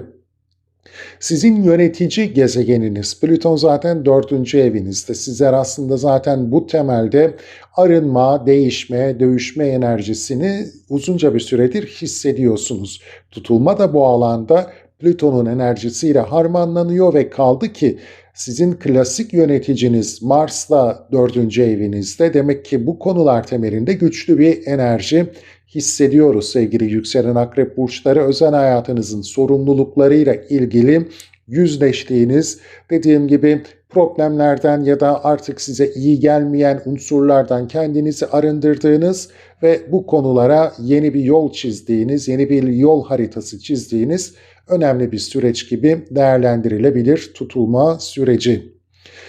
Diğer taraftansa Venüs Kuzey Ay düğümüyle kavuşumda olacak. Venüs Kuzey Ay düğümü kavuşumu da 5. evinizde etkisini gösteriyor. Aslında 5. evimizle ilgili de güzel etkiler alıyoruz. Ve yeni girişimler yapmak istiyorsanız, yeni bir ilişkiye başlamak istiyorsanız, hani az önce daha fazla uzun süreli birlikteliği olanlar temelinde konuştuk. Tabii ki diğer taraftan da oraya da bir parantez açalım. Evli olmayan, ilişkisi olmayanlar nasıl bir etki alabilir diye. Daha fazla işte bir ev alacaksanız ya da bir yatırım yapacaksanız emlak ama çekişme var, bir ihale var. Bunun gibi detaylarda da rakiplerinize karşı biraz dikkatli olmanız gerekebilir. Böyle değerlendirebiliriz aslında bu konuyu da. Yine ortaklı işleriniz söz konusuysa biraz dikkatli olmanız gerekebilir ama daha fazla ev, yuva, barınma, emlak ve ailevi konular çerçevesinde bir uyanış, arınma ve dediğim gibi yeniden yapılanma söz konusu olabilir. Beşinci eve geri dönecek olursak burada yeni bir ilişki başlangıcı, hatta kaderinizi değiştirecek bir ilişki başlangıcından söz edebiliriz. Bir diğer taraftansa aslında bu ilişki, flört hayatınızın gölge yanlarını biraz daha net görmenizi sağlayacak bir etki olarak da düşünebiliriz. Nerede hata yapıyorsunuz? Kısa süreli ilişkilerinizi hangi sebeplerden daha uzun süreliye dönüştüremiyorsunuz? Bunu biraz belki de görmenizi de sağlayacak önemli bir ilişki süreci söz konusu olabilir sevgili yükselen akrepler sizin açınızdan. Diğer taraftansa Merkür ve Jüpiter de güzel üçgen bir açıyla yine 5 ve 9. evlerinizi birbirine bağladığından dolayı belki de yeni tanışacağınız ya da yabancı ortamlarda bir araya geldiğiniz birisiyle de bir birliktelik söz konusu olabilir. Güzel bir etki alacaksınız ama meslekte yükselmek adına da bunu değerlendirirsek girişimlerinizin fayda sağlayacağını değerlendirebiliriz. Özellikle geleceğinizle ilgili, mesleğinizin geleceğiyle ilgili ya da problemler varsa çözülmesi gereken maddi temelde de bazı gündemler varsa bunlar temelinde de iyileştirici etkiler alabileceğinizi öngörebiliriz sevgili yükselen akrep burçları. Jüpiter baktığımız zaman sizin zaten yine 5. evinizi yönetiyor, para hanenizi yönetiyor. Maddi temelde bazı adımlar attığınız takdirde mesleki konularda güzel etkiler alabileceksiniz gibi. Temel olarak değişim, dönüşüm, arınma ve yolumuza yeniden yapılanarak devam etme teması söz konusu. Uranüs bizi biraz sarsa da uyandırıcı bir etkisi söz konusu olacak. Özgürlüklerimizi daha güçlü bir şekilde savunuyor da olabileceğiz ve bu çerçevede hayatımızı yeniden inşa etmeye odaklanacağız. Mutlu, huzurlu, sağlıklı bir hafta geçirmeniz dileğiyle.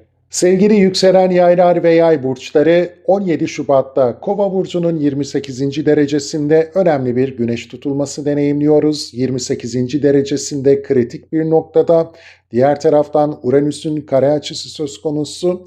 Ancak güneş tutulmaları bir yeni başlangıca da işaret eder yeni ay enerjisiyle. Demek ki hayatımızda bazı kırgınlıklar, kırılma noktaları sayesinde de yeni bir rota çizebileceğiz gibi duruyor hayatımıza. Gelin bakalım bunlar sizin hangi yaşam alanınızda etkisini gösterecek. Detaylara geçmeden önce kanalıma abone değilseniz abone olarak beni desteklerseniz sevinirim. Yorum, soru, önerilerinizi yorumlar kısmına bırakabilirsiniz. Biliyorsunuz ki her zaman yanıtlıyorum sizleri. Yine hype seçeneğini kullanarak videonun daha geniş kitlelere ulaşmasını sağlayabilirsiniz ve gerçekten beğeniyorsanız da beğen tuşuna basmayı ihmal etmeyin. Herkese teşekkürlerimle. Gelelim şimdi yaylar, siz bu etkiyi hangi alanda hissedeceksiniz? 3. evinize işaret ediyor bu tutulma. Demek ki kardeş, kuzen, yakın akraba ilişkileri temelinde, yine yaşadığınız muhitteki ilişkileriniz temelinde de bazı yeni başlangıçlar söz konusu olabilir bu tutulmayla birlikte. Evet, zorlayıcı etkiler aldıktan sonra belki de bir uyanış sağladıktan sonra ya da nasıl diyelim, bir diğer taraftan da bu tutulma arınma enerjisini de bünyesinde barındırdığından dolayı arınarak da belki de işte bu ilişkilerde bize zarar veren detaylardan kendimizi arındırıp yeniden yapılanmaya odaklandığımız takdirde de güzel bir süreci başlatmış da olabiliriz. Ama öncesinde evet Uranüs bizi biraz strese koyabilir. Uranüs 6. evimizde ve 3-6 ev aksı biraz dedikodularla bağlantılı olabilir. Asılsız söylentiler gündeme gelebilir ama özellikle ailevi sorumlulukları paylaşma noktasında bazı eksikler, hatalar gündemde ise bunları yüzümüze çarpacak ve bu noktada da bir uyanış getirecek önemli gündemlerle karşılaşabiliriz ve buradan kendimizi hatalarımızdan arındırarak yolumuza yeniden devam edebiliriz. Ancak kendimizi arındırdıktan sonra yeni bir inşa enerjisiyle biraz yola çıkmamız gerekecek. Satürn ve Neptün de zaten yine 5. evimizde 0 derecelerde olduğundan dolayı da zaten yeni girişimler adına sizi destekliyorlar. Yeni yapılanmalar için, gerçekçi hayaller için bize güçlü bir enerji sağlıyorlar. Bu tutulma da yine arınma enerjisiyle bizi karşıladığından dolayı Satürn'ün enerjisiyle uyumlu bir etkileşim içerisinde. Zaten Satürn de Kova burcunun klasik yöneticisi olduğundan dolayı bu ilişkiler çerçevesinde yeni girişimler yapabiliriz bir. Diğer taraftan tabii ki 3. evimiz ticari hayatımızla ilgilidir. Bağlantılarımızla yani sosyal bağlantılarımız ya da iş ilişkilerimiz temelinde kurduğumuz network bağlarla da ilişkili olabilir. İletişim temelli tüm işler olabilir. Sanatsal yeteneklerimiz söz konusu olabilir. Bu konular çerçevesinde de yine eğitim, ulaşım, ticaret tüm bu konularda önemli etkiler alabiliriz. Uranüs bir noktada özellikle hava yollarını da temsil ettiğinden dolayı örneğin turizmle ilgili işlerimiz söz konusuysa mesela havacılık yönünde bazı beklenmedik gelişmeler söz konusu olabilir. Buna biraz dikkat etmemiz gerekebilir. Güneş yine 9. evimizi temsil ettiğinden dolayı uzak mesafedeki işlerimizle ilgili de gündemler biraz ön plana çıkabilir gibi görünüyor. Diğer taraftansa bu tutulma bir değişim, bir dönüşüm, bir arınma enerjisini getirirken Plüto'dan da destek alıyor. Plüton zaten sizin bu 3. alanınızı değiştirip dönüştürmeye, sizi o arınmanız gereken detaylardan arındırmaya başladı bile. Kaldı ki Mars da aslında burada 3. evde transitinde olduğundan dolayı sizler arka planda da kendinizle biraz yüzleştiğiniz bir süreçtesiniz ve bu tutulma o yüzleşme enerjisini de biraz güçlendirecek ve dediğim gibi kendinizi yenileyeceksiniz, hatalarınızdan arındıracaksınız ve yeni bir başlangıç yapma potansiyeliniz bu konu temelinde güçlenecek gibi görünüyor. Neptün ve Jüpiter yine sizin zaten 4. evinizi de temsil ettiğinden dolayı ve Jüpiter'in de bu tutulma haritasında Merkür tarafından üçgen açıyla enerjisinin aktif olması özellikle ev, yuva, emlak, boşanma, nafaka gibi konularda da güzel pozitif yönde gelişmelerle karşılaşabileceğinizi gayet net söyleyebiliriz. Evliliğinizle ilgili krizler, problemler varsa bunları da çok rahat aşabileceğiniz, kendinizi de iyileştirebileceğiniz, evliliğinizi de iyileştirebileceğiniz, özellikle iletişim ve vaatler konusunda bazı sorunlar varsa bunları çözümleyip iyiye doğru evrileceğiniz bir tutulma haritasıyla karşı karşıyayız. Sevgili yükselen yay burçları, güzel bir etki. Yine ev, yuva, emlak, barınma ile ilgili konularda da pozitif destekler alacağınızı gayet net söyleyebiliriz. 4. evinizdeki bir diğer önemli açı da Venüs ve Kuzey Ay düğümünün kavuşumu. Yine 4. ev konuları ev, yuva, emlak, özel hayat temelinde iyileştirici ve kadersel bir ikinci etkiyi ağırlıyor. Demek ki bu alanda da bizler pozitif destekler alabileceğiz tutulmayla birlikte sevgili yükselen yay burçları. Satürn dediğim gibi 5. evimize geçiş yapıyor artık. Yeni girişimler dönemine giriş yaptığımızı ve sağlam yeni girişimler yapma döneminde olduğumuzu bir kez daha hatırlatmakta da fayda var. Satürn sizin zaten 2. evinizi yönettiğinden dolayı maddi konular temelinde çok daha yapıcı, sağlam temellere dayalı yeni girişimler yapmak için gökyüzü sizi destekleyecek, atılımlar yapmanız için, aktif olmanız için destekleyecek diyebiliriz sevgili yükselen yay burçları. Mutlu, huzurlu, sağlıklı bir hafta geçirmeniz dileğiyle. Sevgili yükselen Oğlaklar ve Oğlak burçları 17 Şubat'ta Kova burcunun 28 kritik sayılabilecek bir derecesinde önemli bir güneş tutulması deneyimliyoruz. Uranüs'ün kare açısına sahip beklenmedik gelişmeler de gündemde olacak gibi. Ancak bu bir yeni ayda aynı zamanda yeni girişimler yapmak adına da önemli bir etki alabiliriz. Siz bu etkiyi hangi alanda hissedeceksiniz? Detaylara geçmeden önce kanalıma abone değilseniz, abone olarak beni desteklerseniz sevinirim. Yorum, soru, önerilerinizi yorumlar kısmına bırakabilirsiniz. Yanıtlıyorum biliyorsunuz. Hype seçeneğini kullanarak daha geniş kitlelere ulaşmasını sağlayabilirsiniz bu videonun. Ve gerçekten beğeniyorsanız videolarımı beğen tuşuna basmayı da ihmal etmeyin. Herkese şimdiden teşekkürlerimle. Gelelim sizin haritanıza. Tutulma sizin ikinci evinizde gerçekleşiyor sevgili yükselen Oğlak burçları. Para hanenizde, özellikle kazançlarınızla ilgili yeni girişimler yapmak adına tetikleyici bir gökyüzü söz konusu. Peki bu tetiklenme nasıl karşımıza gelecek? Uranüs sizin 5. evinizden kare açıyla kişisel kazanç hanenizi gördüğünden dolayı beklenmedik bazı harcamalar gündeme gelebilir ve karşılaşacağınız bu durum temelinde de sizler artık bazı şeyleri hayatınızdan çıkarıp yeni adımlar atmaya yönelebilirsiniz. Çünkü tutulma bir arınma enerjisine sahip ve köklerimizden yeniden doğmak olmayacak bu. Sadece bize zarar veren, bizi belki de rahatsız eden bazı detaylar varsa hayatımızda maddi temelde bunlardan kendimizi arındırmanın zamanı geldiğine işaret edecek gökyüzü. Çünkü bizler belki de bazı sebeplerden aksiyon alamadık, almak istemedik. Ancak bu tutulmayla birlikte olaylar bizi o noktaya getirecek ki artık yeter diyebileceğiz. Kendimizi dediğim gibi o olumsuz enerjilerden, durumlardan arındırıp maddi temelde ve güvencelerimiz temelinde yeni bir rotaya oturtacağız da diyebiliriz ve yeni başlangıçlar, çok daha iyi yeni başlangıçlar yapabileceğiz gibi görünüyor. Çünkü tutulmalar bir kırılma noktasıdır. Bu noktada da bizler dediğim gibi yola yeniden çıkacağız ama köklerimize sadık kalarak ve yeniden yolumuzu inşa ederek devam edeceğiz. Ders alarak ve bize zarar veren unsurlardan arınarak.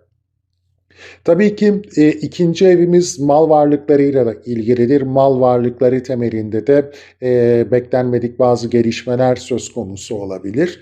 Özgürleşmek de isteyebiliriz aslında. Yeni girişimler yapmak, sürekli bir yerlere para harcamak sizi uzun süre yormuşsa artık bu yükten kendinizi arındırmak da istiyor olabilirsiniz. Yani sürekli karşınıza uzunca bir süre yeni harcamalar, beklenmedik harcamalar çıkıyorsa bir isyan bayrağı çekip ben bununla yüzleşmek istemiyorum artık diyebilirsiniz ve paranızı, kaynaklarınızı kendinize ayırmak ve daha kontrollü, özellikle kazanç ve harcamalar noktasında ilerlemek de isteyebilirsiniz sevgili yükselen Oğlak burçları.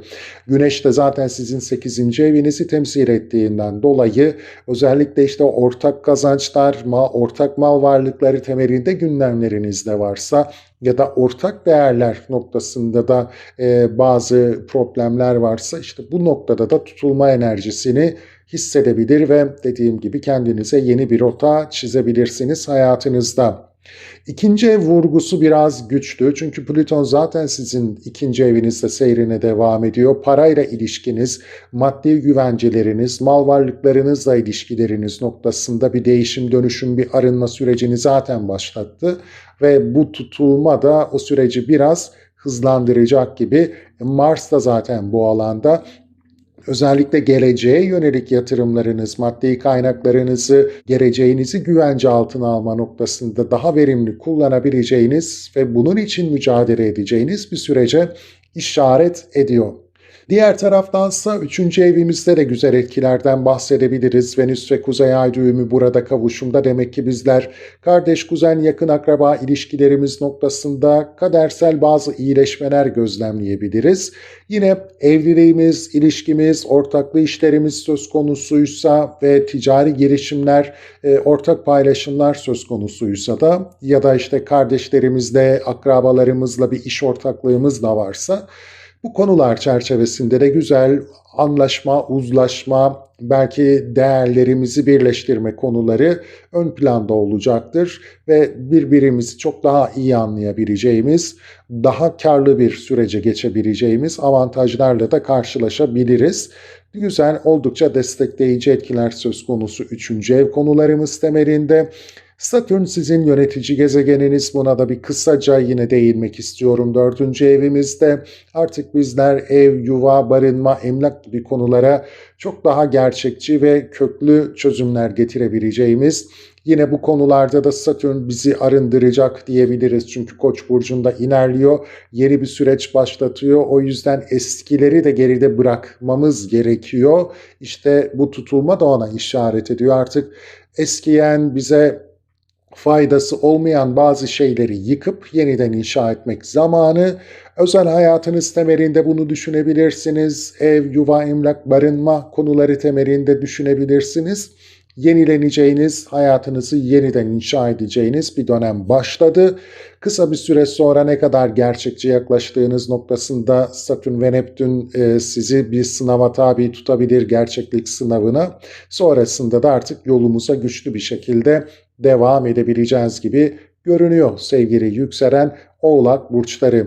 Tutulma etkileri haritamızda para konularına işaret ediyor. Bu yüklerden arınıyoruz, kendimize yeni bir rota çiziyoruz ve bu yolda ilerlemeye başlıyoruz. Mutlu, huzurlu, sağlıklı bir hafta geçirmeniz dileğiyle. Sevgili yükselen kovalar ve kova burçları, 17 Şubat'ta sizin burcunuzun 28. derecesinde önemli bir tutulma deneyimliyoruz. Uranüs'ün kare açısı, yine yönetici gezegeniniz Uranüs'ün kare açısıyla gerçekleşiyor. Bizi arındıracak, bazı şeylerde özgürleştirecek, hayatımıza yeni bir yön çizdirecek diyebiliriz aslında bu tutulma. Çünkü bir yeni ay enerjisinden de bahsediyoruz. Bakalım siz nasıl etki alacaksınız? Birinci evinizde bu etkiyi alacağınızı gözlemliyoruz tabii ki doğal olarak. Kendinize yeni bir rota çiziyorsunuz. İmajınız, çevreden nasıl algılandığınızla ilgili sevgili yükselen kova burçları. Sizler çünkü kendinizi belki de bir kahraman gibi görebilirsiniz birçok noktada. Herkesin derdine koşan, yanında olan, destek veren bir imaj çiziyor olabilirsiniz ama belki de bu imajın altında biraz artık ezildiğinizi de gözlemleyebilirsiniz. Bu yük sizi yoruyor da olabilir son zamanlarda. Ve artık biraz da kendinizi özgürleştirmek ve kendi sorunlarınıza odaklanmak için yeni bir başlangıçta yapabilirsiniz gibi görünüyor. Sevgili yükselen kova burçları, özellikle ailevi konularda problemler, yükler sizin omuzunuzdaysa ve her problemi siz koşuyorsanız burada bir kırılma noktası gündeme gelebilir gibi görünüyor. Çünkü sürekli üzerinize bir yük alma, herkesin derdine derman olma gibi bir yönelimdeyseniz bu kırılma noktası sizi uyandıracak, karşılaşacağınız beklenmedik olaylar, gelişmeler artık yeter dedirtebilecek size ve bu uyanışla birlikte artık bu ilişkiler çerçevesinde hayatınıza çok farklı bir yönde çizebileceksiniz. O iyilik meleği imajınızı biraz revize etmeniz kendi hayrınızda gerçekleşebilir.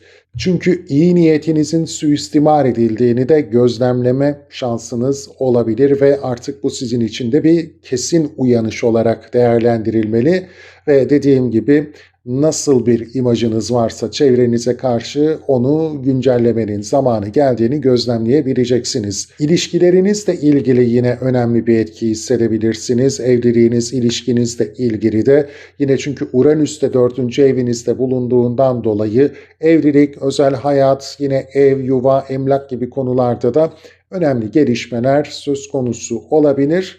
Bir uyanış, ancak bu uyanış illa bir kırılmayı, bir ayrılığı getirmeyecektir hayatınıza. Bu uyanış sayesinde üzerinizdeki yükten, size zarar veren unsurlar, detaylardan arınma olarak yansıyacaktır enerji, aslında tutulma enerjisi hayatımıza ve buradan da kendimizi arındırarak yeniden yapılandıracağız ve yolumuza çizdiğimiz yeni rotada devam edeceğiz ama köklerimize de sadık kalacağız. tamamen bir yıkımdan bahsetmek çok doğru olmaz burada. Her ne kadar Uranüs kare açıyla görse de. Diğer taraftan Satürn ve Neptün 3. evimizdeki transitine başladı, devam ediyorlar. Aslında Satürn sizin klasik yöneticiniz olduğundan dolayı yine o arınma enerjisini biraz daha güçlü hissettiriyor. Plüton da sizin burcunuzda.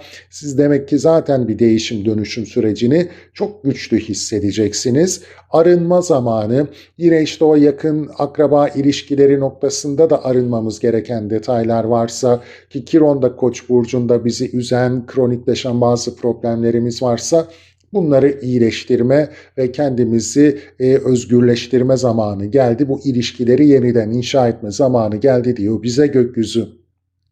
Öte yandan para hanemizde güzel etkiler alıyoruz sevgili yükselen kova burçları. Kuzey ay düğümü ve Venüs burada kavuşumda olduklarından dolayı meslekte yükselme, yurt dışı kaynaklı konulardan gelir elde etme noktasında avantajlar önünüzde olabilir. Yine ailevi konular, mal varlıklarıyla ilgili güzel iyileştirici etkiler alabilirsiniz. Jüpiter ve Merkür de 2-6 ev aksınızda önemli üçgen bir açıyla birbirini gördüğünden dolayı destekleyici, maddi kaynaklarınızı da geliştirici güzel etkiler alabilirsiniz. Özellikle geleceğe yönelik yatırımlarınız ve sorumluluklarınız noktasında daha rahat nefes alabileceğiniz bir süreçte söz konusu olabilir sevgili yükselen kova burçları. Tutulma bizi sorunlardan arındırıyor, uyandırıyor ve yeni bir rota çizmemizi sağlıyor. Hayatımıza bu yönde bakmak ve değerlendirmek oldukça önemli. Evet, sarsıcı bazı gelişmeler olabilir ama hayatımıza yeni bir yön vermenin zamanı geldiği noktasında da ziller çalıyor olabilir. İşte o zillerin sesine kulak verme zamanı. Mutlu, huzurlu, sağlıklı bir hafta geçirmeniz dileğiyle. Sevgili yükselen balıklar ve balık burçları, yeni bir videoda tutulma özel videosuyla karşınızdayım. Kova burcunun 28. derecesinde 17 Şubat'ta bir güneş tutulması deneyimliyoruz. Aynı zamanda bu bir yeni ay, ancak Uranüs'ün de kare açısına maruz kalan bir yeni ay ve tutulma. Beklenmedik sürpriz gelişmeler kapıyı çalıyor olabilir. Bakalım sizlerin kapısı hangi alanlarda çalacak? Detaylara geçmeden önce kanalıma abone değilseniz abone olarak beni desteklerseniz sevinirim. Videoya yorum, soru ve öneri bırakmak isterseniz yorumlar kısmına bırakabilirsiniz. Biliyorsunuz ki her zaman size yanıt veriyorum. Hype seçeneğini kullanarak yine videonun daha geniş kitlelere ulaşmasını sağlayabilirsiniz. Ve gerçekten beğeniyorsanız videoları da beğen tuşuna basmayı ihmal etmeyin. Gelelim şimdi sizin haritanıza. Tutulmayı sizler 12. evde deneyimleyeceksiniz sevgili yükselen balık burçları. Bu da biraz kendinizle yüzleşme zamanı geldiğini işaret edebilir açıkçası. Özellikle yaşamsal sorumluluklarınızı daha güçlü bir şekilde ele almak gerekiyorsa burada buna dikkat etmemiz gerekecektir. Tabii ki 12. evimiz gölge yanlarımızla ilişkilidir ve bu tutulmanın da bir arınma enerjisine sahip olduğunu düşünüyorsak, öyle öngörüyorsak, demek ki o gölge yanlarımızı iyileştirme zamanı da geldi. Kendimize zarar verdiğimiz, kendi kendimizi olumsuz etkilediğimiz davranışlarımız, düşünce kalıplarımızı artık bir iyileştirme zamanı gelmiş olabilir. Onlardan kurtulma zamanı gelmiş olabilir. Gökyüzü buna işaret ediyor. Özellikle 6. evimizi temsil eden Güneş 12. evimizde ise sağlığımıza özellikle yine biraz dikkat etmemizde fayda olacaktır. Ama daha fazla sorumluluklarımızı nasıl ele aldığımız, onlarla nasıl yüzleştiğimiz bizim için temel nokta olacak ve burada da kişisel hatalarımız varsa işte o kişisel hatalarla yüzleşip onları iyileştirme zamanı geldiğine dikkat çekiyor gökyüzü. Zaten Plüton da sizin 12. evinizde seyrine devam ettiğinden dolayı o arınma enerjisi daha da güçlü hissedilecek. Mars yine burada kendimizi geliştirme, inançlarımızı yeniden bir gözden geçirme, değer yargılarımızı, hayata bakış açımızı biraz süzgeçten geçirme zamanı gelmiş olabilir. Özellikle kendi kendinize zarar veriyorsanız sevgili yükselen balık burçları. Diğer taraftan tabii ki pozitif etkiler de söz konusu ama Uranüs'ün kare açısına biraz da bakmak gerekiyorsa Hakkınızda asılsız söylentiler biraz sizi yorabilir bu süreçte. İşte tam da bu noktada bu söylentilerin tersini ispat etmek için de harekete geçebilirsiniz. Kardeş, kuzen, yakın akraba ilişkilerinde gerçekleşecek bazı gelişmeler sizi harekete geçirebilir ve işte o kendinizle yüzleşmeyi gerçekleştirmek için itici bir güç olabilir. Yine tabii ki ticaret, ulaşım, eğitim, bir diğer taraftan da iletişim temelli sorunlar sizin için bir çıkış noktası olabilir kendinizle yüzleşme açısından. Diğer taraftansa yönetici gezegeniniz Jüpiter ve Merkür'ün de bir üçgen açısı söz konusu. Yeni girişimler yapmak ve bu girişimlerden avantaj sağlamanız için sizi destekliyor kesinlikle. O yüzden geri planda kalmayın. Özel hayatınızı yapılandırmak için, ilişki hayatınızda adım atmak için mutlaka bu Jüpiter-Merkür üçgen açısını değerlendirin derim. Belki yeni bir ilişkiye başlamak hiç ummadığınız kapıları açabilir sizin için bu süreçte. Yine mesleki konularda özellikle yeni adımlar atmak, yurt dışı temelli de olabilir. Sizin için çok avantajlı olabilir, şanslı etkiler söz konusu olabilir. Kaldı ki Venüs ve Kuzey Ay düğümü de sizin yine birinci evinizde kavuşumda olduklarından dolayı maddi krizleri çözme noktasında destekleyici etkiler alabilirsiniz. Yeni girişimler, iletişim, ulaşım, eğitim ve sanatsal becerileriniz çerçevesinde de girişimler yapmak için doğru bir zamanda olabilirsiniz. Kaderiniz değişebilir açıkçası bu süreçte sevgili yükselen balık burçları. Satürn ve Neptün'e de kısaca bir değinmek isterim. Çünkü önemli bir transit ve artık Koç burcunda ikinci evinizde tamamen ilerlemeye başladılar. Kazançlarınızı, gelecek garantinizi yapılandırmak noktasında önemli bir etki. Zaten bir arınma ve gerçekle yüzleşme ve o illüzyondan arınma teması bu tutulmada hakim. O yüzden de sizler kazançlarınızla ilgili ne kadar gerçekçi adımlar atıp atmadığınızı da tutulma sonrasında Neptün ve Satürn'ün kavuşumu sırasında deneyimleyeceksiniz ve sonuç aldıktan sonra da artık hayatınıza daha sağlam adımlarla ilerleyebileceksiniz gibi görünüyor. O illüzyon temasına da gerçekten dikkat. Çünkü bu kelime sizin burcunuzla çok bağlantılı. Gerçekçi olmamız, gerçeklerle yüzleşmemiz, özellikle de kendi gerçekliğimizle yüzleşip yolumuza yeni bir ben olarak devam etmemiz gerekiyor. Sevgili yükselen balık burçları, arınma, yapılandırma zamanı. Satürn elinizden tutacak. Beklenmedik sarsıcı bazı ufak tefek gelişmeler olabilir ama bunu da sizi harekete geçirici bir etki olarak ele almakta ve iyiye doğru hareket etmenizi sağlayacak bir etki olarak ele almakta fayda var. Mutlu, huzurlu, sağlıklı bir hafta geçirmeniz dileğiyle.